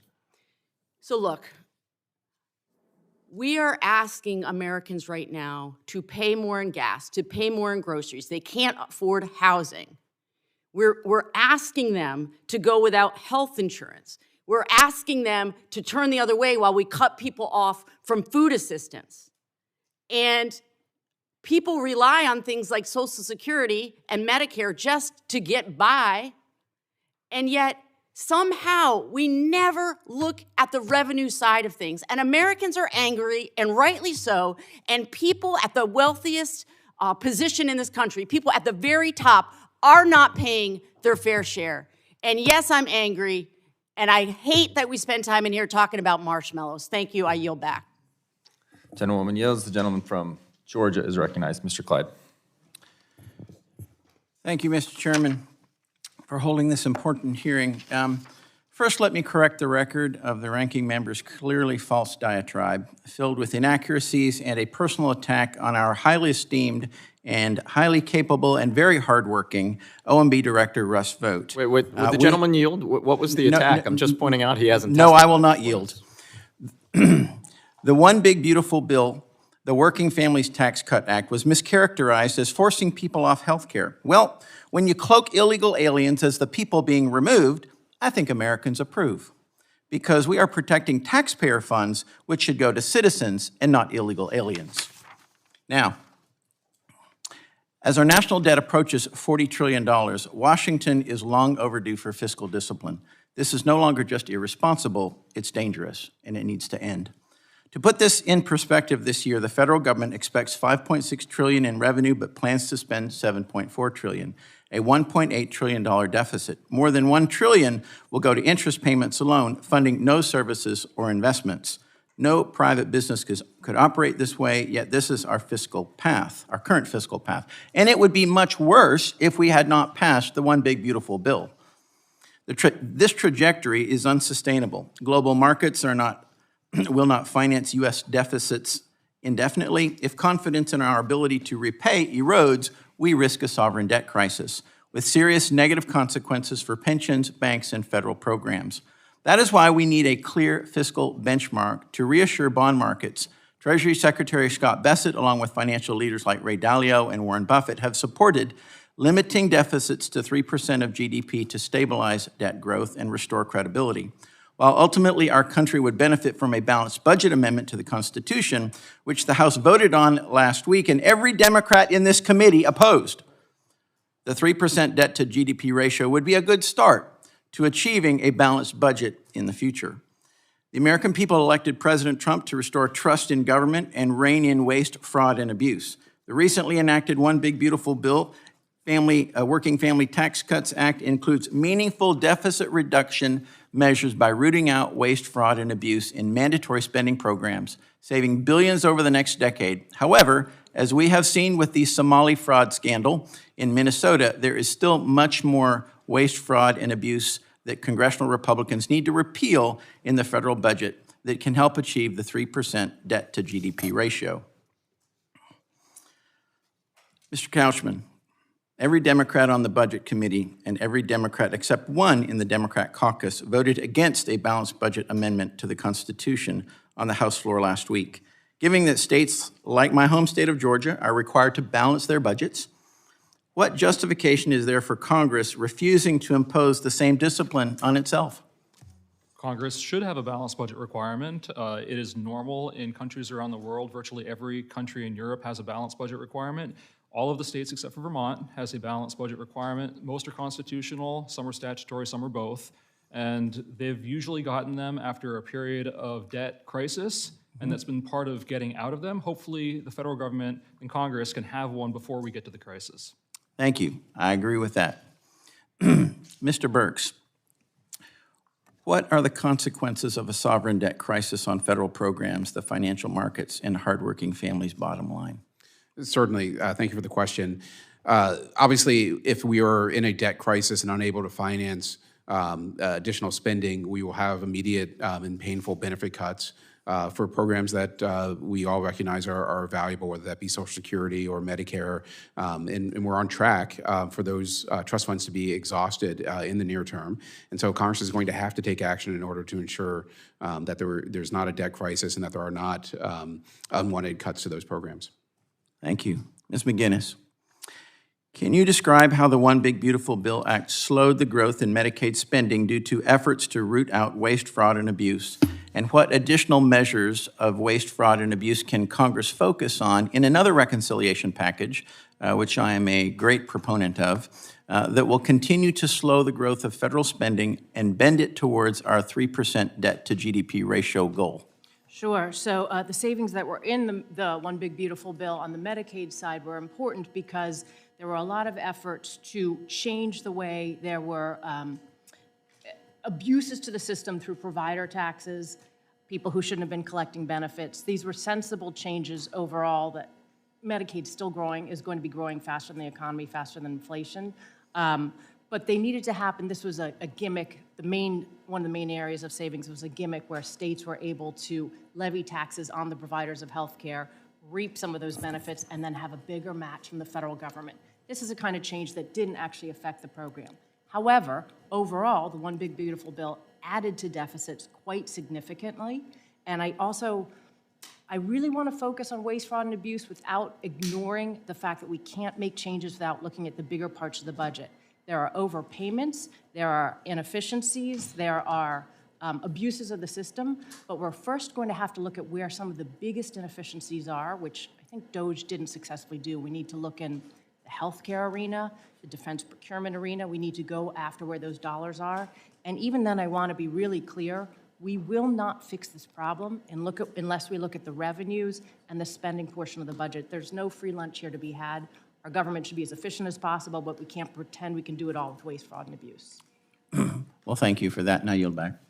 Gentleman yields. Gentlewoman from California is recognized. Ms. Chu. Before I begin, I'd like to give Mr. Boyle a chance to respond to the falsehood that was just said. Well, I thank Ms. Chu. And just to be clear, if there is anything that was false in what I said in my opening statement that Mr. Vogt wants to correct the record, we're still waiting 15 months later. He can have the courage to sit here and testify. But I did want to quickly just ask a question that hasn't come out so far in this hearing, though in your testimony, Mr. Bernstein, you referenced the Liz Truss moment. I'm reminded of the old joke when asked, sir, how did you go bankrupt? He replied, well, slowly, and then all of a sudden. Do you want to just talk a little bit more about what exactly a debt crisis would look like, how we would know that it's upon us? Yeah, it's an important question, one that I think is pretty unexplored here. I think that's an area where we need to do a lot more work. The Liz Truss moment is what happened when creditors who buy debt from the United Kingdom, UK debt, were deeply spooked by a seriously fiscally reckless budget proposed by the Truss administration, and there was a sudden stop to that credit flow, and of course, interest rates shot through the roof, and that's a clear example of a debt crisis called a sudden stop. That's quite unlikely, as I also say in my testimony. I think that's quite unlikely to happen here. We have large, fluid debt markets. We have the reserve currency. I worry actually more about a slow burn in this regard. And I have a figure in there showing the interest rate called the term premium, which is the risk that our creditors are asking for when they lend to us. It's still low in historical terms, but it's creeping up. Thank you. I do want to I yield would back like to Ms. reclaim my True. time. Yeah. Because I actually had a lot to ask, but yeah, I think the time has gone. So, Dr. Bernstein, I want to start with what I think is one of the most dangerous and persistent lies we've heard from Donald Trump and Republicans, that immigrants are somehow a drain on our economy and our federal budget. They're using this lie to justify despicable violence, authoritarianism, and complete disregard for the rule of law. In fact, I would say the scapegoating of immigrants is essential to Trump's power grab. But the facts tell a different story.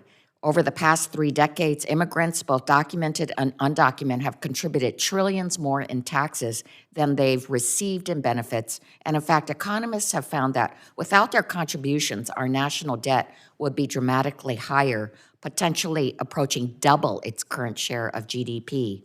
And in fact, in my district in LA County, undocumented immigrants alone generate over $250 billion in economic output and support more than 1 million jobs each year. So while immigrants contribute enormously to our economy, it's Donald Trump and Republicans' policies that are wreaking havoc on our economy. Their signature legislation, the Big Ugly Bill, skyrocketed the deficit by $4.7 trillion, and the nonpartisan CBO confirmed that Trump administration's executive actions on immigration alone will actually increase the deficit by $500 billion over the next decade. So, Dr. Bernstein, if we are serious about reducing the deficit, can you explain how creating a strong and growing workforce, including immigrants, is important, and what happens when policies move us in the opposite direction?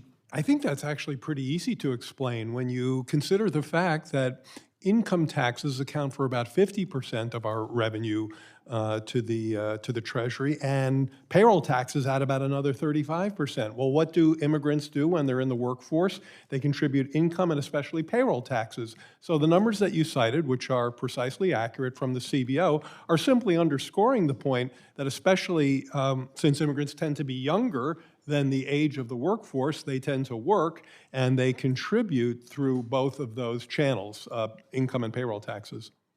Thank you. And Dr. Bernstein, it's clear that immigrants provide so much value to our communities, to our economies, and to the success of our nation. No amount of lies or scapegoating can change that. Here we are in week 6 where hardworking TSA workers are not being paid, but it's just because Republicans refuse to rein in even 1 ounce of things that ICE is doing to terrorize these immigrants. And also, I would like to say, I was interested in what you said about reducing deficits is necessary and desirable, but it's easy to do so in a way that does far more harm than good. And I wish we had time for you to expand upon that, but I appreciate it. The chair will allow another 60 seconds. Oh, could you please? I'm glad you asked me that, because I actually would love to see this committee have a follow-up panel to this one, which explains how we get to where we want to get to. It's one thing to say we should get to 3%. We all agree with some version of that. But how we get there is critical. And as I argued, as I argued in my testimony, there are ways to do this that would do far more harm than good by cutting programs that economically vulnerable people depend on. And unfortunately, we've already seen some of that in the big budget bill, and I think it would be a really serious mistake to continue down that path. Thank you. I yield back. Gentlewoman yields. The gentleman from Wisconsin, Mr. Grothman, is recognized. Thank you. Obviously, things are out of control. We all know that. The problem is that Congress has a hard time finding anything to spend less on. And I'm going to kind of throw that open to you. Well, first of all, I'll take one thing. We have seen all the cheating happening in Minnesota. We know it's probably happening in California, New York, all around the country. Part of the problem is that you can allow unlimited cheating in Minnesota, and it doesn't really affect the Minnesota budget because so many of these programs are all federal, daycare, food stamps, that type of thing that really our forefathers would be amazed if Congress was involved in. I'll ask you really quick, yes or no. Should we require a state match of at least 20 or 30% on all of these programs? Mr. Burks, we'll go right down the line. There's value in having, obviously, the folks who are responsible for administering a program to have some responsibility for funding it as well. Skin in the game matters. We don't take policy positions, but it would create the right incentive. I need to learn more about it. I'm just not really as schooled as I need to be in that question. Can you say a little bit more about it? Well, there was a lot of cheating going on in Minnesota, right? When you have programs like food stamps and the federal government pays for 100%. Yeah, no, I see your point. Yeah. You know what I mean? Yeah. Do you think it'd be a good idea? Yeah. Can I make one point on this, sir, very quickly? What if I told you could collect $6 for every $1 in enforcement in terms of cheating, in terms of fraud and abuse? That would be closing the tax gap by funding enforcement in the IRS. For every dollar of enforcement, you collect back $6 of evaded taxes. I'm just surprised that hasn't come up in our tax fraud and abuse discussion. And next question. I obviously, like all people, have my personal opinions of what we can do.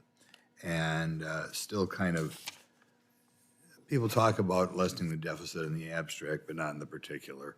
We started off this session by spending another $24 billion a year on Social Security, largely for government employees. Maybe a good idea, but it was another $24 billion in the midst of this fiscal crisis. This Congress had to spend more money on. When I look at things, I still don't think we've gone after all the number of employees underworking that DOGE has identified.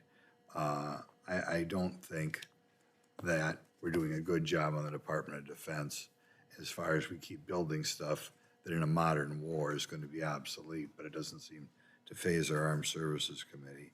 I'm going to have my own little subcommittee later this afternoon on mental health coverage, which I'm not sure doesn't make things worse rather than better. But could I ask you, the four of you, your favorite one or two things you'd like to see Congress cut? We'll start out with, it's going to be unfair, I hit Mr. Banks right away, but you're on the left here. I guess I would start by looking carefully at whether or not the programs like Social Security and Medicare are appropriately means tested. Okay. I wouldn't call this a favorite area, but federal healthcare spending is the largest share of the budget. Only 11% of it passed through appropriations. What specifically would you do? Means testing is a good option, although health policy analysts across the political spectrum have estimated that about 1/3 of healthcare dollars don't provide measurable benefits for beneficiaries. So there's incredible opportunities for better efficiency and better healthcare. Okay, next. Site neutral in Medicare, no upcutting in Medicare. There are a lot of ways to make some changes that wouldn't affect beneficiaries. Great place to start. I would extend the discretionary spending caps that we have that we've Anything in let expire. particular, though? It's good to say we ought to cut discretionary spending. Which discretionary spending do you think we're doing that's unnecessary? So what I would do for defense is sort of what you were saying, but there's so many inefficiencies there. Is we're going to have to spend more in defense in a lot of areas. I would start with a shift where it's a dollar for dollar shift in terms of procurement and the huge healthcare defense entitlements. And then finally, I would raise the retirement age for younger workers. We know that life expectancy is much, much longer, and I'm really worried about the fact that Social Security is going to become insolvent in less than 7 years, and we continue to do nothing. I would add a lot more specific drugs to the formulary where Medicare negotiates lower drug prices. That's proved to be a successful program, but there's only something like 25, 30 drugs on that list. No, I'll cut you off because I'm almost out of time. Yep. When they say means test, what you're saying is if you keep working, or if, say, you have a lot of money in a 401k, we should penalize you by taking away benefits. just so you understand what the long-term effect of that will be. But thank you very much. Thank you, gentleman yields. Gentleman from Kentucky, Mr. McGarvey is recognized. Thank you, Mr. Chairman. Thank you all for being here. Thank you for this hearing. This is something I think is really, really important. Having a balanced budget, attacking the country's debt problem and the country's deficit spending problem.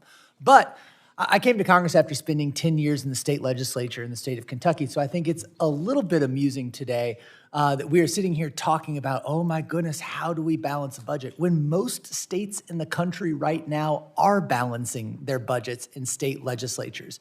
And look, again, coming from Kentucky, that is not to say that the Kentucky budget is perfect, but it is balanced, and usually only with occasional gimmicks. And so I think we need to be having this conversation here, having it in earnest. But one of the things that also I have to point out is that we are having this hearing, and on one side, we are continuing to hear about the need for a balanced budget, the need to attack the deficit, the need to attack debt. There's agreement on this side. But in this committee less than a year ago, a bill was rammed through, dubbed the One Big Beautiful Bill, which adds $4.7 trillion to the deficit of this country. What did they do also in that bill? The largest cuts to Medicaid, the largest cuts to SNAP. And see, here's the thing you learn when you do budgets, whether it's in state legislatures or whether it's here in the United States Congress. When you pull one lever, something else happens. When you cut Medicaid and people don't have access to healthcare, don't have access to prevention, then it's going to actually end up costing us more when people show up in emergency rooms. It is the old saying, an ounce of prevention is worth a pound of cure. So they're driving up the deficit with the tax policy, and they are cutting the programs that are going to actually result in costing us more money down the line. So I want to look at a little bit of these policies that we've done and then talk about how we get out of them and how we move towards a balanced budget where we are attacking the country's debt and the country's deficit. Ms. McGinness, you said it. I mean, two stats that stand out to you. We're spending right now more on debt than defense, and we are spending $6 on every senior and $1 on every child. So, Dr. Bernstein, I'm starting with you. Look back to the 2017 tax cuts, the Trump tax cuts from when he was first president. Did those tax cuts pay for themselves through new investment and economic growth like the administration promised they would? No, not even close. That's right. They did not even come close to paying for themselves, and this is not a guess. We know this because we've lived through it and we've seen it. Now let's look at the One Big Beautiful Bill, which is basically the first tax cuts on steroids because now they're made permanent. Every credible analyst I have seen across the board, nonpartisan, CBO, Yale, Wharton School, Democrat, Republican, have all said that this bill adds trillions to our deficit, cannot pay for itself. And I say this, I take no joy in this. I would love to have the growth necessary in this country to pay for that type of bill. But it does not look like it is going to happen and has never happened in our country before. Do you expect the One Big Beautiful Bill to pay for itself? And how much faster would our economy have to grow for that to happen? An implausible growth rate. I mean, the bill will not pay for itself, and I suspect all of my fellow panelists would agree with that. And this has become, I think, even less of a partisan claim. It's just so evident at this point that you pass deficit finance bills of this magnitude. They don't pay for themselves. It's not even close. No, and then other things happen too, right? Things that you can't predict. Like after the 2017 bill, we had a pandemic. Now, of course, we are seeing what's happened with the president's war of choice in Iran. Where he has gone into Iran, he has invaded. Somehow they're surprised that doing this causes the cost of oil to go up. I'm not sure how that's a surprise, but you've got a fifth of global LNG, a third of crude, fertilizer, helium, sulfur, all trapped in the Strait of Hormuz right now. The energy and commodities market is experiencing shock waves. We've seen these shock waves before from the energy markets. What do they mean for economies? And if this war drags on, should we be worried about stagflation like we were in the 70s?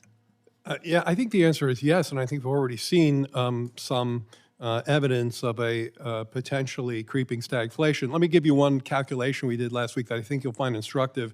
The cumulative cost of the increase in gas prices to consumers this year will be more than their expected increase in their tax refunds. So one of the selling points of the budget bill was that it'll have larger tax refunds, which it would because of withholding changes. The increase in gas prices has eaten that up.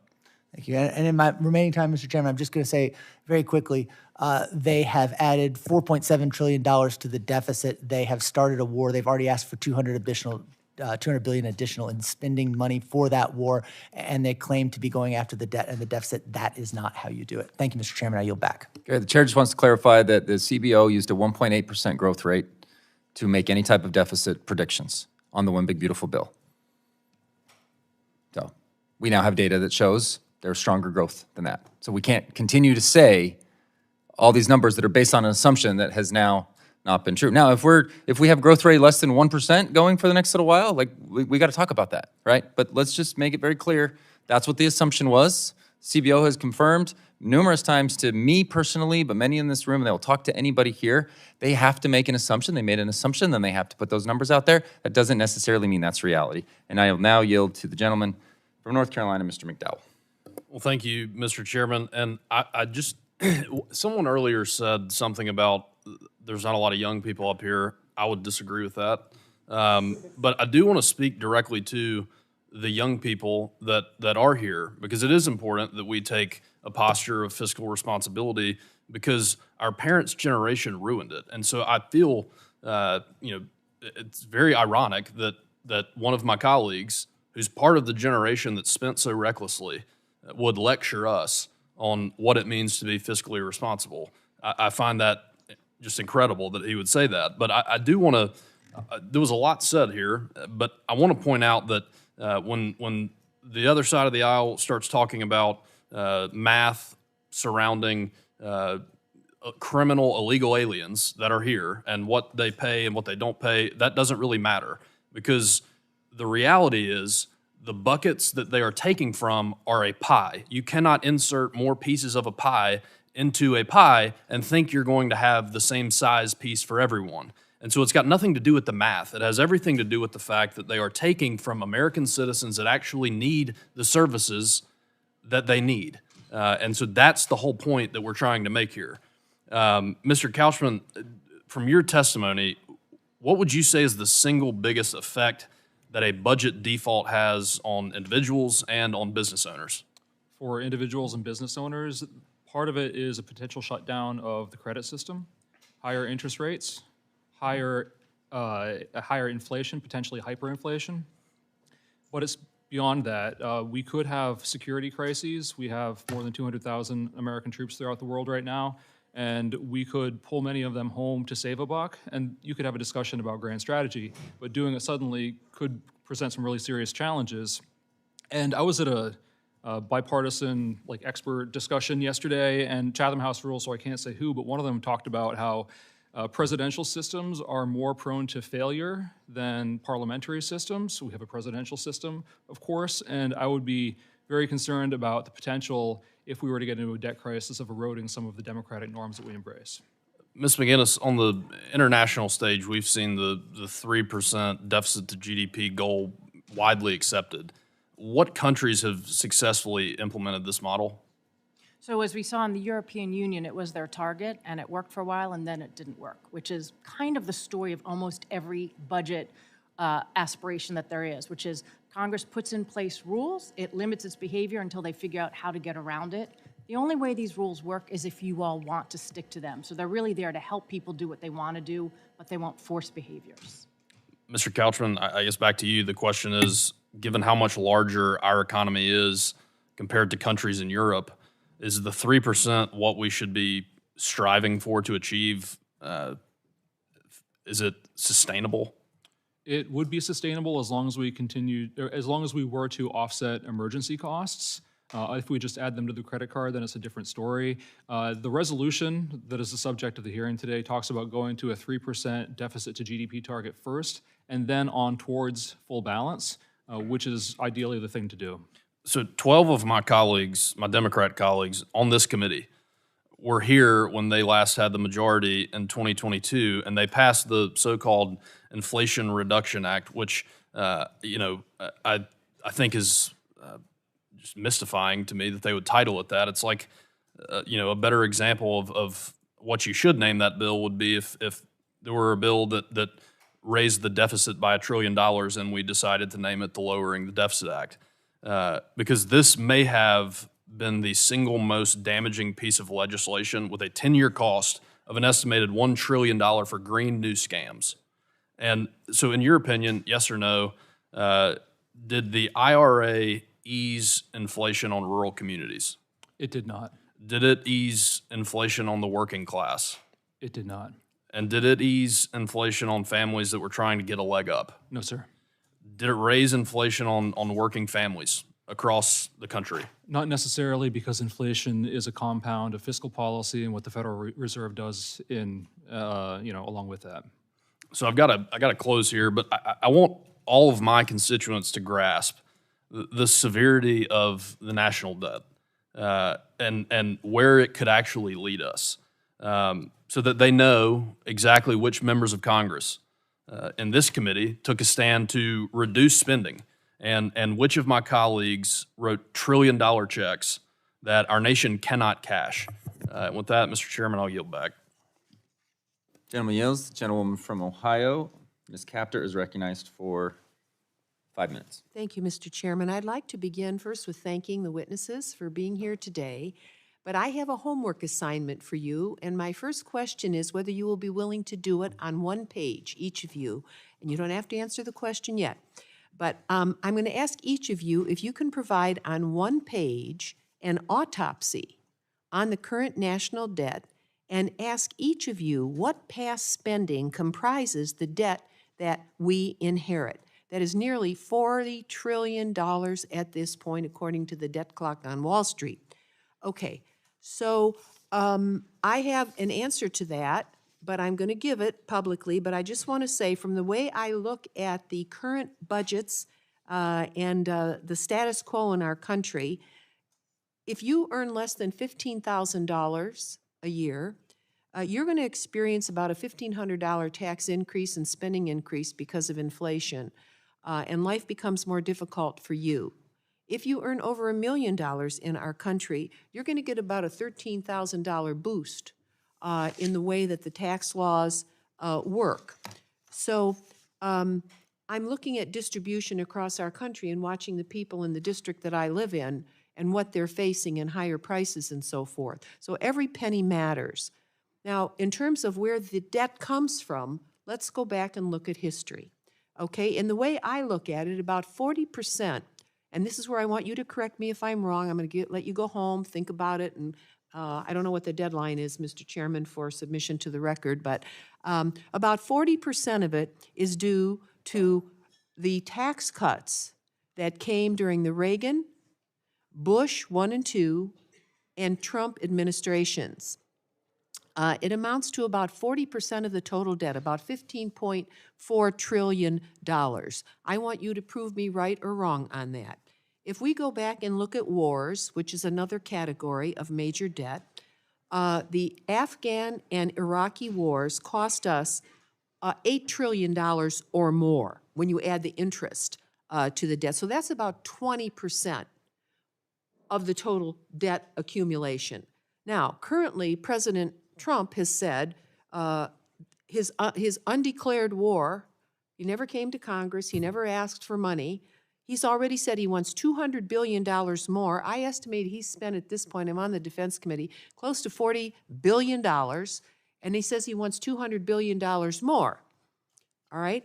So if we put all that together, just the war debt, that's about 20% of the total. Then the pandemic sadly came, and that added about $4 trillion to the debt. And then, because of what happened with the wars, with the recessions, the Great Recession of 2009 was about $3 trillion plus interest, so that's about another 20% of the total debt. And then finally, interest on the debt, which of course grows every day. So $7 trillion and more. That's about 20% roughly. So those are my numbers. Prove me right or wrong. I don't know if each of you are willing to go back and calculate that, but I will start with Mr. Bernstein. Are you willing to prove me right or wrong in my calculations? Sure. Okay, on one page, that's all I want. I don't want 59 pages, I don't want all this, just the broad, where did we get the debt? Because unless we understand what the disease came from, we can't cure it.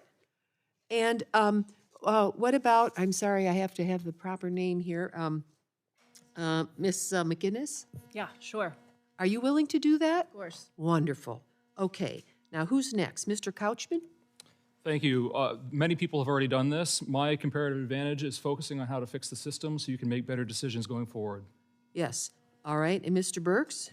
Would be happy to respond for the record. I would note there's a conceptual difficulty with respect to, because all of federal spending is sort of financed out of the general revenue, it's somewhat difficult to attribute any particular piece of debt to any particular piece of spending, but happy to respond in writing. Yes, well, you're the geniuses for the country.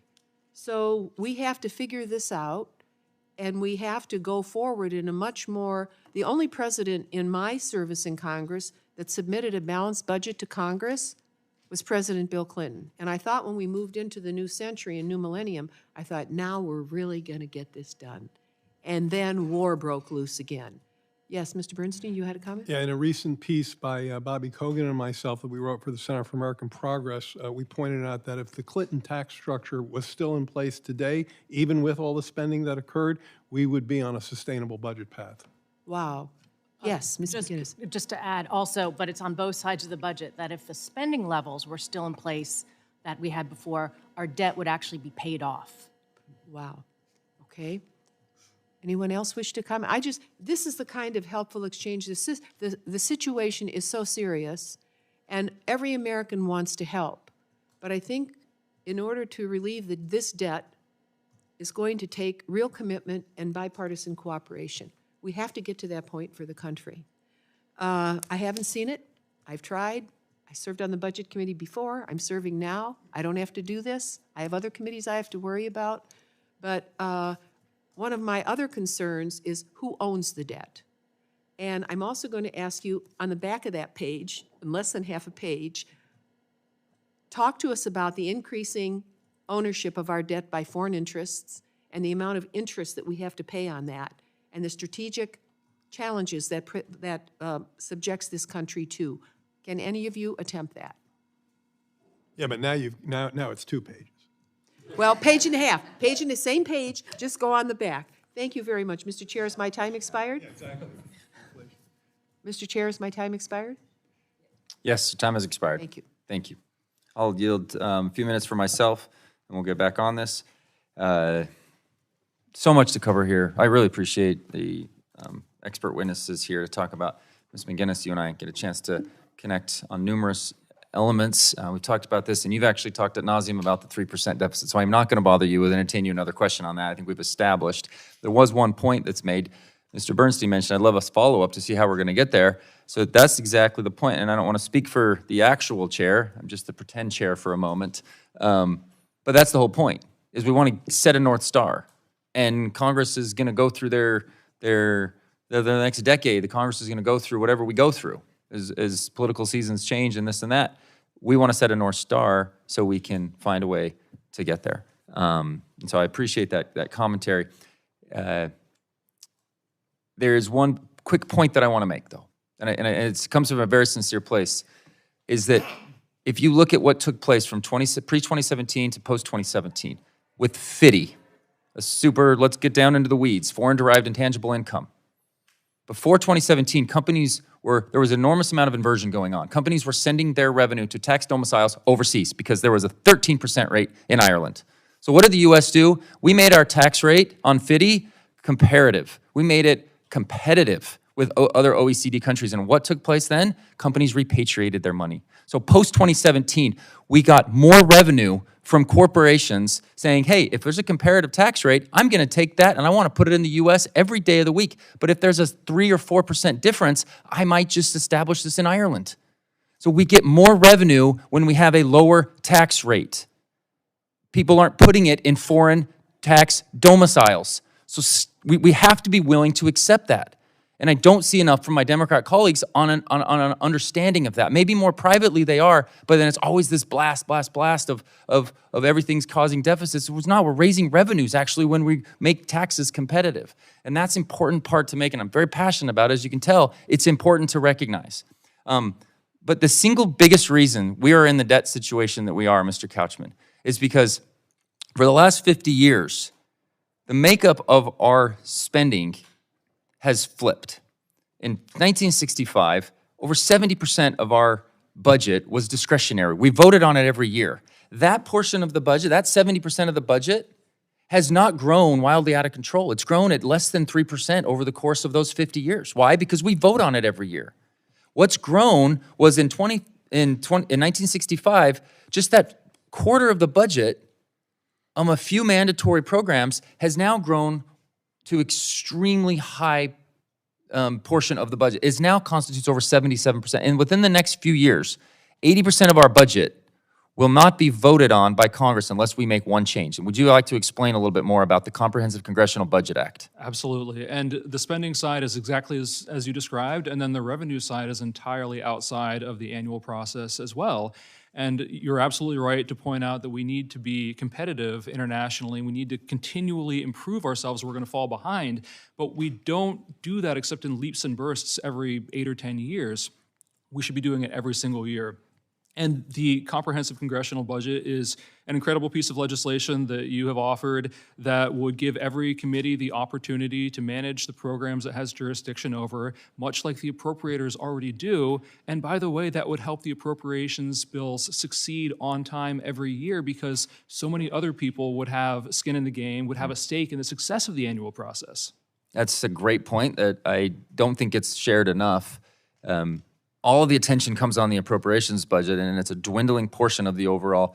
People back home are floored, and I got several slides on this that I show up to every meeting that I conduct back home, and I explain to folks that we have 77% of the budget that we don't vote on. It's on autopilot. It's on mandatory spending, and we're not being responsible by doing it. If we were to just force to vote on the entirety of the budget, and I would even concede in an entire cycle, so a 2-year term even.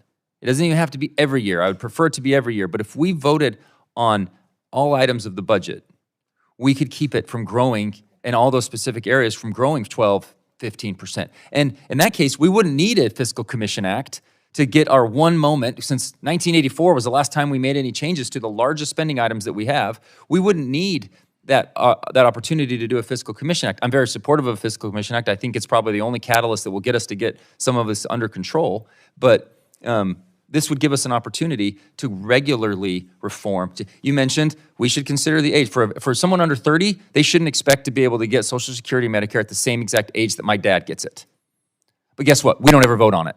If we did this bill, we would actually vote on these things, and we could make regular reform to these programs and keep the spending under check. And we wouldn't have a balanced budget next year if we did this type of deal. But this is what would keep it from massively every single budget item under the autopilot situation from growing wildly out of control. Mr. Burks, I desperately wanted to ask you about healthcare spending. It's 20% of our economy. As you get more questions, please consider to jump in. It's a key aspect of it. Any quick thoughts on some of the? If I can just add one thing in response to the point about the current process doesn't give you an opportunity to vote every year.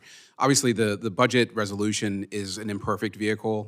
It is more binding on the appropriation side than it is on the mandatory side, in as much as the appropriators have to produce a new bill each year and therefore are bound by their strictures. But it is an opportunity, and I would urge the committee to, as I noted in my testimony, get back to that regular annual adoption of a budget resolution that really does try to address all the aspects of both spending and revenue. Thank you. The gentleman yield, and the gentleman from Washington, Ms. Jayapal, is recognized. Thank you, Mr. Chairman. I think it's interesting that my colleagues on the other side of the aisle are so vocal about fiscal sustainability and reducing the deficit when their policies do the exact opposite. With a price tag of $4.7 trillion, the Republican Big Bad Betrayal Bill is expected to make up 20% of the next decade's deficit.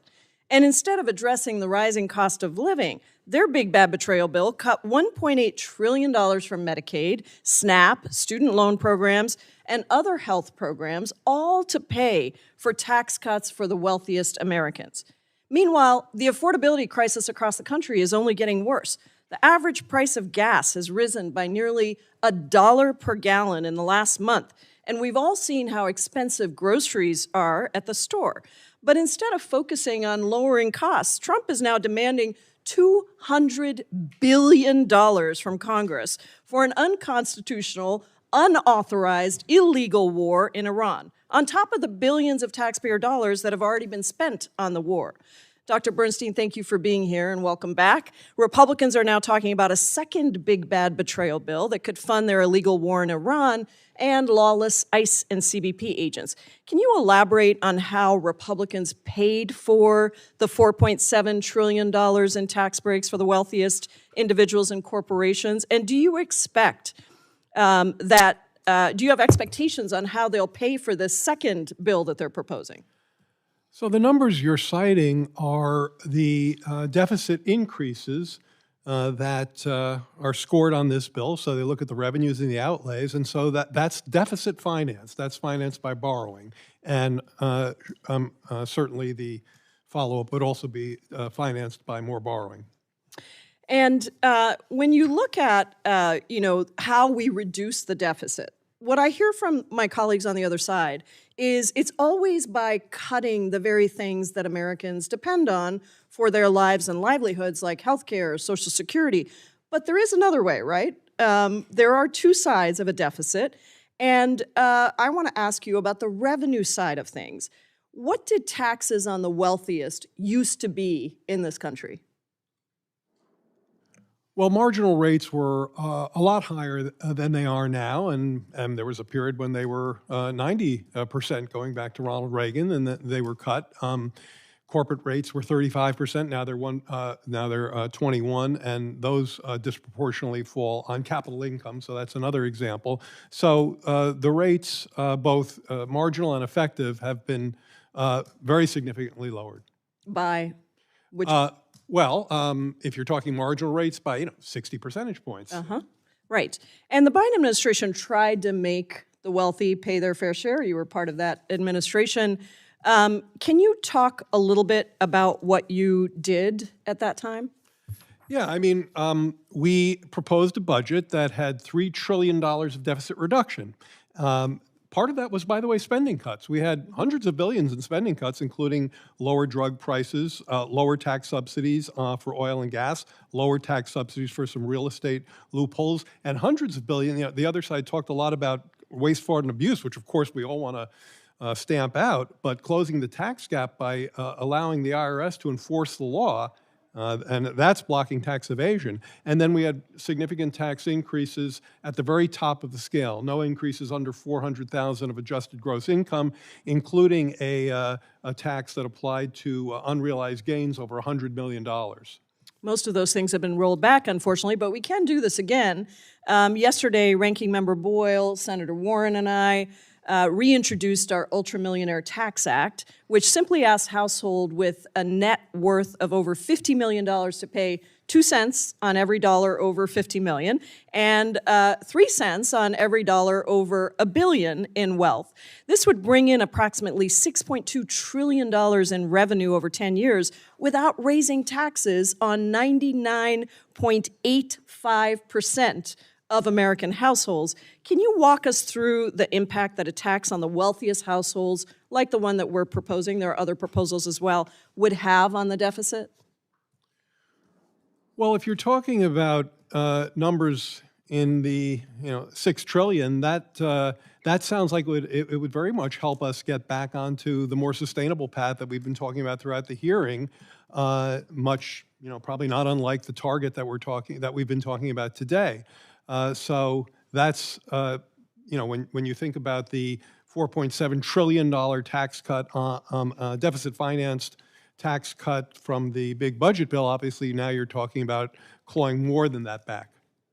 I just wish we could really focus on what a fairer, more equitable tax code could look like, where the wealthiest do pay what they owe, their fair share, and we can still look at cutting. I mean, the Pentagon has never passed an audit. The only federal agency that's never passed an audit. There is waste, fraud, and abuse, but we have to look in the right places. I thank you, Mr. Bernstein. I yield back.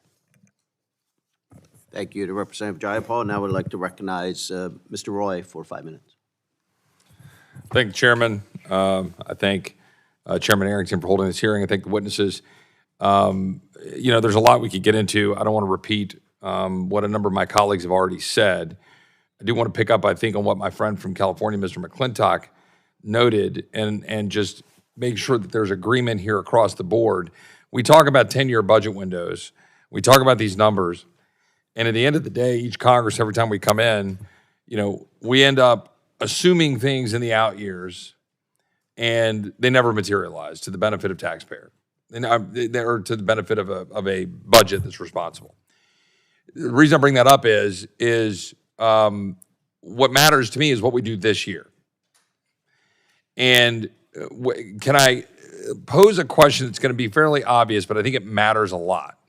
And I'm going to state something real quick. Mr. Couchman, if I remember correctly, you testified in front of the Judiciary Committee. Yes, sir. On a committee I chaired, the Subcommittee on the Constitution on the Balanced Budget Amendment. And one of the things that we talked about, I think you concluded, you said, which future will Congress choose, is the way you concluded that hearing. And my point would be when the majority of both parties rejected, for example, Chairman Arrington's common sense entitlement reform to fix the Social Security windfall elimination program, and instead chose a much more expensive version, we blew the lid off of the budget. Why? For political expediency. We did the same thing with respect to burn pits.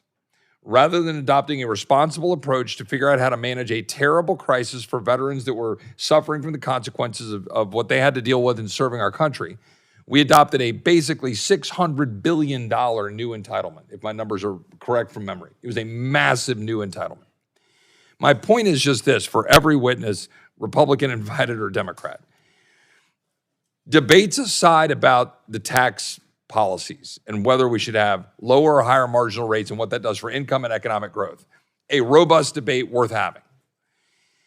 True or false, right now our country is on a path to absolute fiscal train wreck and bankruptcy on the back of the mandatory spending that we have put on autopilot and refused to amend or change and have not substantively amended or changed in any meaningful way, particularly the biggest drivers, Medicare, Social Security, and increasingly veterans benefits and things like what we did and created just 5 years ago with the Burn Pit Fund. True or false? Just go down the line. I think it's fair to say. True. True. Not quite true. So the spirit of what you're saying is correct, but it's not a train wreck. In fact, it's almost even worse. It's a slow burn. It's a train that doesn't function the way it used to. As I said earlier before you came in, I don't see us having a Liz Truss moment where our creditors just stop lending to us. I see this as much more as a slow deterioration. Okay, but I think that's arguing on the margins of something that I think is critically important for us to recognize as a Congress. Congress appears to me to be uniquely incapable of addressing this problem. And I think the question I would ask of you all is what needs to change? This has been the literal same question for my adult life. And yet we have failed completely to address it. Last year, we had a robust debate. My colleagues on the other side of the aisle say tax policy is blowing the lid off deficits and criticize us for making reforms to Medicaid and to SNAP and to other programs. I might be willing to say we could have done some more aggressive things and figured out tax policy, right? We tried to constrain some of it here on this side. Senate made some permanent. We had to manage that across the two chambers. And we were trying to do a lot of difficult decisions to hold the line, to constrain out of control, growth projections and so forth. But it was a battle trying to balance all of that and to beg for crumbs of reforms. So my question for each one of you is 30 seconds left, is what it is. What has to change? Give one single thing you think needs to change to force Congress and force our government to deal with the train wreck or slow burn or mixture thereof that is coming. Social Security, Medicare, everything, bankrupt, interest, 10 years of debt that we're going to refinance. 10 trillion of debt that we're going to refinance in the next year, sir. I think it comes down to a question of political will and the willingness to compromise across the aisle. The one time in our lifetimes, most of our lifetimes, when we've achieved balance was the result of a difficult, politically difficult compromise in a very otherwise divided Congress, where a president had been impeached, and yet they were able to work on fiscal policy on a bipartisan basis and adopt a series of very difficult political decisions that resulted in fiscal constraint. So I think it's compromise. Thank you, Mr. Couchman. Congress must modernize its institutions so that the incredible talent that is in this body can address the problems facing the American people with better incentives and opportunities. Ms. McGinness. I think you have to put in a default so that you've got to pick a target, a fiscal target, then you can put in annual targets, and then you need to put in a default where if you don't achieve it, some of these will happen automatically. I think we're starting to lose faith in politicians' abilities to make the choices, so we need to kind of outsource some of the harder choices if you are unable to. Starting to lose faith, Mr. Well, Bernstein? yeah, I don't. I fear that Congress won't change until there's a massive spike in interest rates. Thank you, Mr. Chairman. Thanks for witnesses. Thank you to Mr. Roy. Now recognize Ms. Omar for 5 minutes.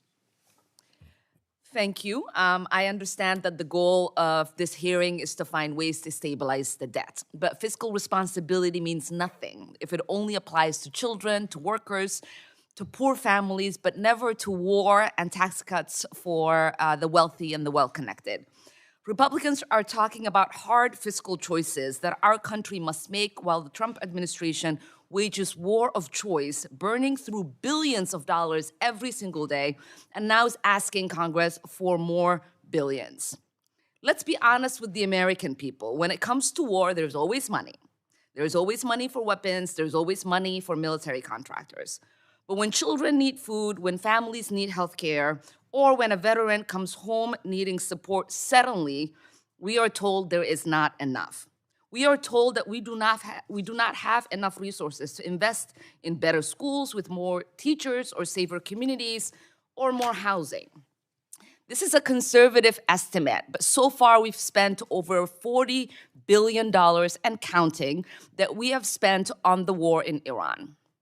We could have instead built over 91,000 units of affordable housing, fed over 3 million families on SNAP, and provided free pre-K for almost 2 million kids for a full year.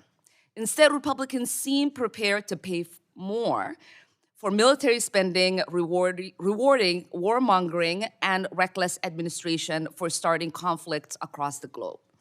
But this is not just about one supplemental request. Congress has already passed an $840 billion Pentagon budget.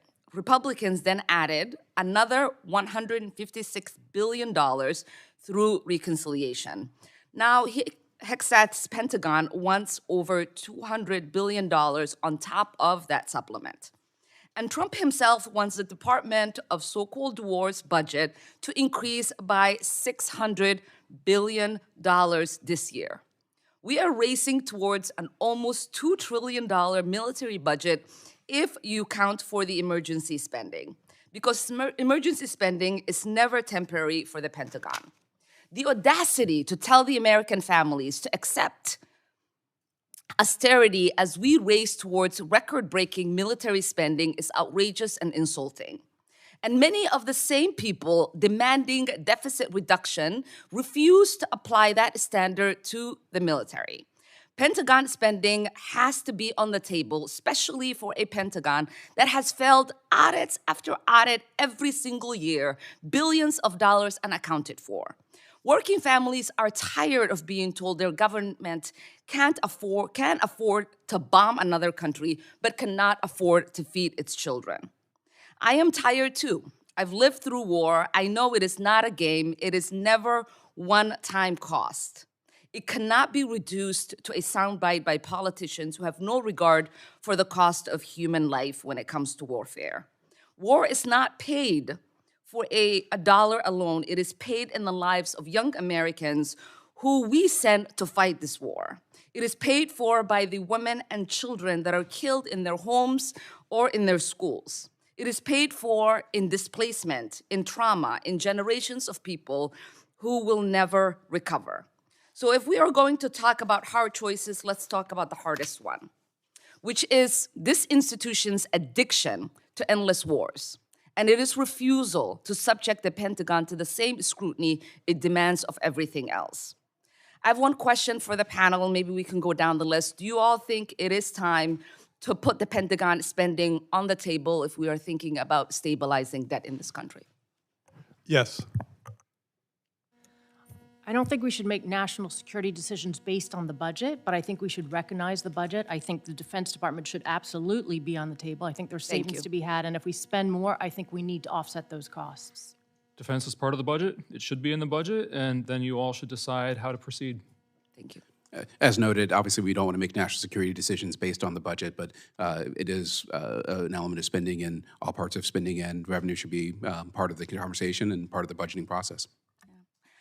Well, I appreciate you all. I don't think there is a national security concern when we are constantly starting a war and spending the lives of our precious children and the dollars that taxpayers pay for that could be going to creating a better future for every American here in the United States. Thank you, and I yield back.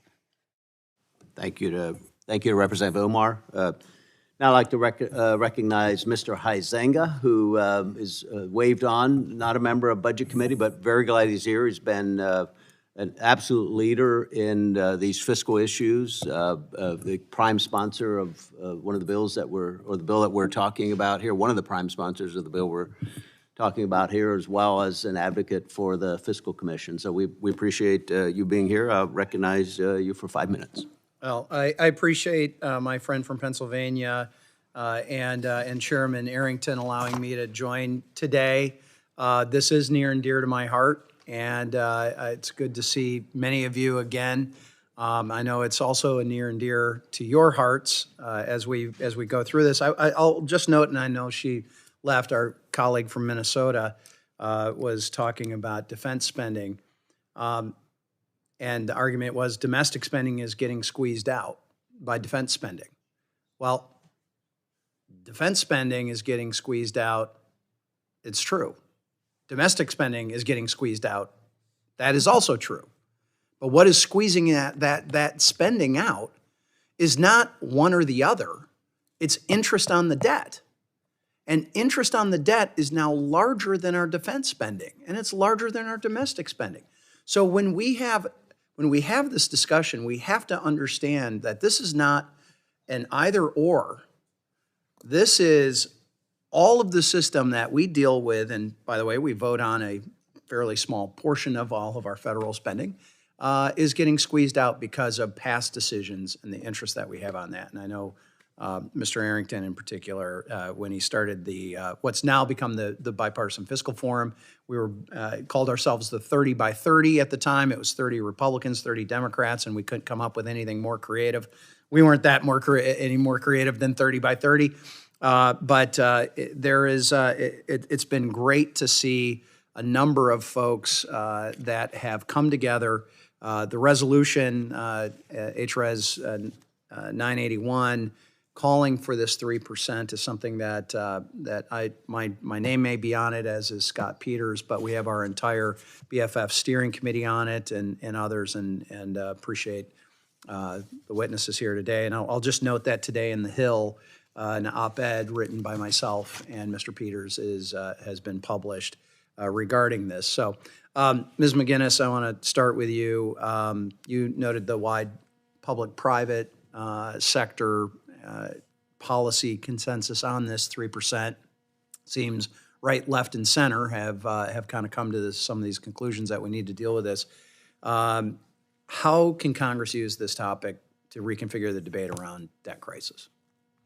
I mean, if you think about this hearing today, there really hasn't been very much disagreement about needing a target and this target as making sense. Where the disagreement has been, it's when members have started talking about this policy or this priority or this value.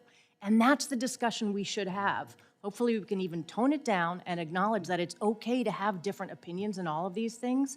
But if you all are forced to kind of put forward priorities that meet one single target and then look at the trade-offs, which is what budgeting is about, I think we start to have the real discussion about how we craft our budgets going forward. I do think it would be really effective if we were required to put forth how to achieve that, looking at all those different priorities and values. Appreciate that. Mr. Burks, near the end of your testimony, you discussed the risk our debt crisis poses to interest rates and the economy. I talked a little bit about that federal spending equation. What signal would passing a 3% resolution give to the markets, or more importantly, to Americans saving for retirement and seeking affordability? Yeah, I think it's a very important signal that Congress recognizes the problem and is moving towards building the political consensus necessary to actually address it. You know, there's always a challenge in the markets that they're forward-looking, and as has been noted repeatedly, there are limits to what any one Congress can do to bind a future Congress. But if the Congress adopts a fiscal plan that recognizes that long-term we need to consolidate, that is a positive signal that should lower interest rates and improve affordability. All right, Mr. Couchman, in less than a minute here, your testimony makes the case that 3% target only matters if Congress builds a process around it, and you talk about your own grassroots movement with your organization. I'm afraid that we still have colleagues that aren't quite convinced that we need to even start a process like that. But how can grassroots, our constituents back home, use this fiscal target policy goal to get members of Congress more engaged? That is a great question. Part of it is that the American people are seeing the effects of Washington's dysfunction right now through inflation, higher interest rates. I mean, we've got colleagues that are talking to people at the doors all the time, calling people, doing events, and we're hearing directly from people all throughout the country. We have a great state chapter in Michigan. And so I've heard from them. I'm sure you have. Which is great. I was just up in Lansing a few weeks ago. Talking about bringing these things to the states as well, and that's an important part of this conversation, is that a lot of state legislatures could benefit from some of the things that we've been talking about as well. And so as some of those state legislators become members of Congress, then they can bring those lessons. Kansas is learning right now the benefits of preventing government shutdowns. They just adopted it last year.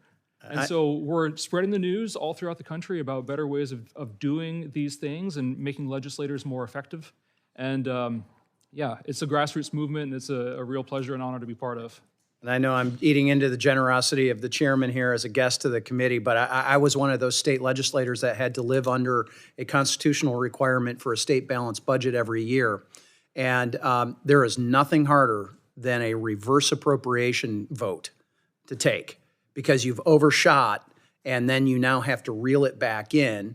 While I was one of the original co-founders of the Balanced Budget Amendment Caucus here when I got here in 2010, that's clearly a bridge that's too far for us right now. I just hope and pray that we're able to take a smaller step like this. And I deeply appreciate the opportunity to be with you today, and I yield back. Again, thanks, Mr. Huizenga, for being here and for your leadership. And I think this was a great discussion, and I do think that there was so much agreement. We're going to disagree on how we get here, and I think, Ms. McGinness, you summarized it really well. Like, if we would together set this as a target, then we're going to have a vigorous debate about how we get there. We understand you're going to have economic growth, you probably have to have revenue, and you're going to have spending cuts that we have to put together. And none of us are going to get exactly what we want in that, but we have to understand that this is so important that we have to come together and compromise. So thank you for those comments. I'd like to recognize the chairman. Thank you again for putting this together, but recognize you for a few minutes. Thank you, Chairman. Just let that sink in a little bit. Y'all did a great job of keeping this productive and civil, and that's something that the ranking member and I have taken great pride in, trying to create a dynamic where we have real conversation and real debate. It's hard to resist. Again, I'm guilty of it, making some points that are generally legitimate, but taken in the whole, failed to meet the moment in terms of what needs to be said. The bigger point, which is Republicans and Democrats have contributed to a math problem now that if we don't address it and reverse it, we will be the first generation in the history of this country to not only hand the country worse than we found it, but potentially create, whether it's a slow burn or a stark cliff, we will rob them of the experience of the freedom and opportunities that we've had. That motivates me every day. It's the air I breathe now.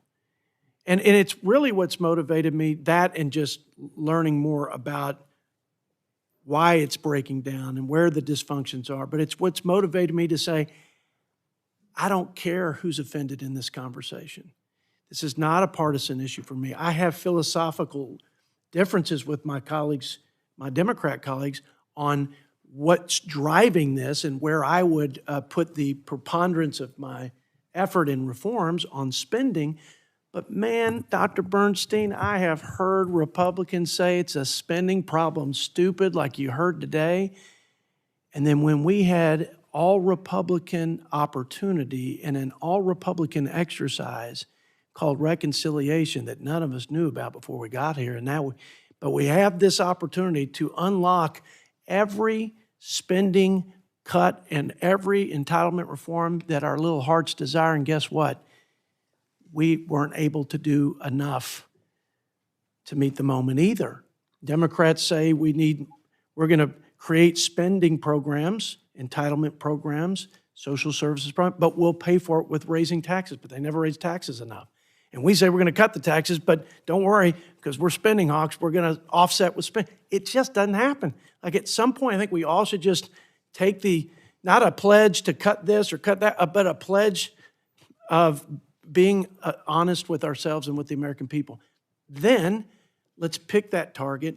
I'm agnostic, quite frankly, as long as it's realistic.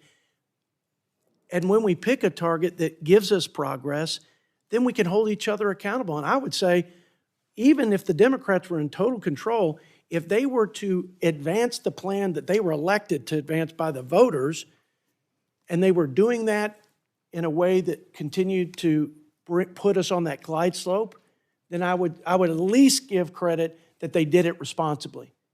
And I think that's what I hope for one day in this building and on this committee. Bill Huizenga is a great American. He's dedicated a lot of time to this, and his leadership has mattered, and he has done the hard things that you have to do, which is roll up your sleeves and work with the other side, put some of the ideological differences aside, and risk saying we got to put everything on the table. If you don't say that, nobody comes to your party except for your own party, and that's not clearly going to solve it. So grateful for your time, grateful for the good work that you all do, grateful for my ranking member and his commitment to making this a constructive conversation. And with that, I yield. Thank you. And recognize the ranking member for comments. Yeah, well, first, a few things. My first comment is, have noticed how good it looks, Chairman Arrington, to have a Pennsylvanian in this chair. And I want to say, and I know that as Chairman Arrington referenced, for the last 3 years and 3 months, since he became chair and I became ranking member, we both said, if you remember, Jody, in that first hearing, there are certain committees around here that are known for the food fights and the nonsense. This isn't going to be one of them. That we're going to, of course, disagree on certain things, but we're going to do it in a respectful and civil way. And while we've had our policy disagreements, and that's fair enough, and go toe-to-toe on those, for the last 3 years and 3 months, I feel good about the fact, and I think every single one of our committee members agrees that we have upheld that standards, and it takes both sides. In that spirit, in the spirit of bipartisanship, Lloyd, I want to offer you my complete and total endorsement to be my successor as ranking member. I think you would do an absolutely excellent job. My final point on this, in addition to, again, thanking the witnesses, really all four outstanding, and from different perspectives, certainly, but really high quality, both the written testimony and the oral testimony as well. Whenever people will talk about deficit and debt 15 years ago, because I was first in the state legislature then, I always said, and actually there's something you wrote Mr. Bernstein, that I identified with in your testimony. 15 years ago, 18 years ago, I was in the category of, look, this is going to be a challenge. Boy, those projections in the 2030s really concern me. We're going to have to deal with that at some point, but this is not the most immediate concern. Frankly, I think in 2011, 2012, federal government pivoted too quickly to concerns about the deficit rather than relying on those, instead addressing the slow growth. My opinion has changed as the evidence has changed. We're not talking about deficits and debts that we had 15 years ago and 20 years ago. We're talking about a situation, and these are rough numbers off the top of my head. We have a GDP of about $32 trillion and a national debt now $39 trillion, and it's growing with some rather worrying projections looking ahead, not 15, 20, 25 years away, but now within the 10-year window. So while we disagree on what exactly caused this problem and why we're here, we all agree that we're in the same boat now. And coming up with a truly bipartisan solution moving forward, I think, is the only way to go. Happy to yield back. Thank you, Mr. Boyle. I would like to submit into the record statements from the Cato Institute, Peterson Solutions Fund, the Fiscal Lab, Concord Action, and Ray Dalio. Without objection, so ordered. So thanks to each of the witnesses for being here today. Please be advised that members may submit written questions to be answered later in writing. These questions and your answers will be made part of the formal hearing record. Any members who wish to submit questions for the record may do so within 7 days. So again, thanks to each of the witnesses. Great conversation. And with that, the committee stands adjourned.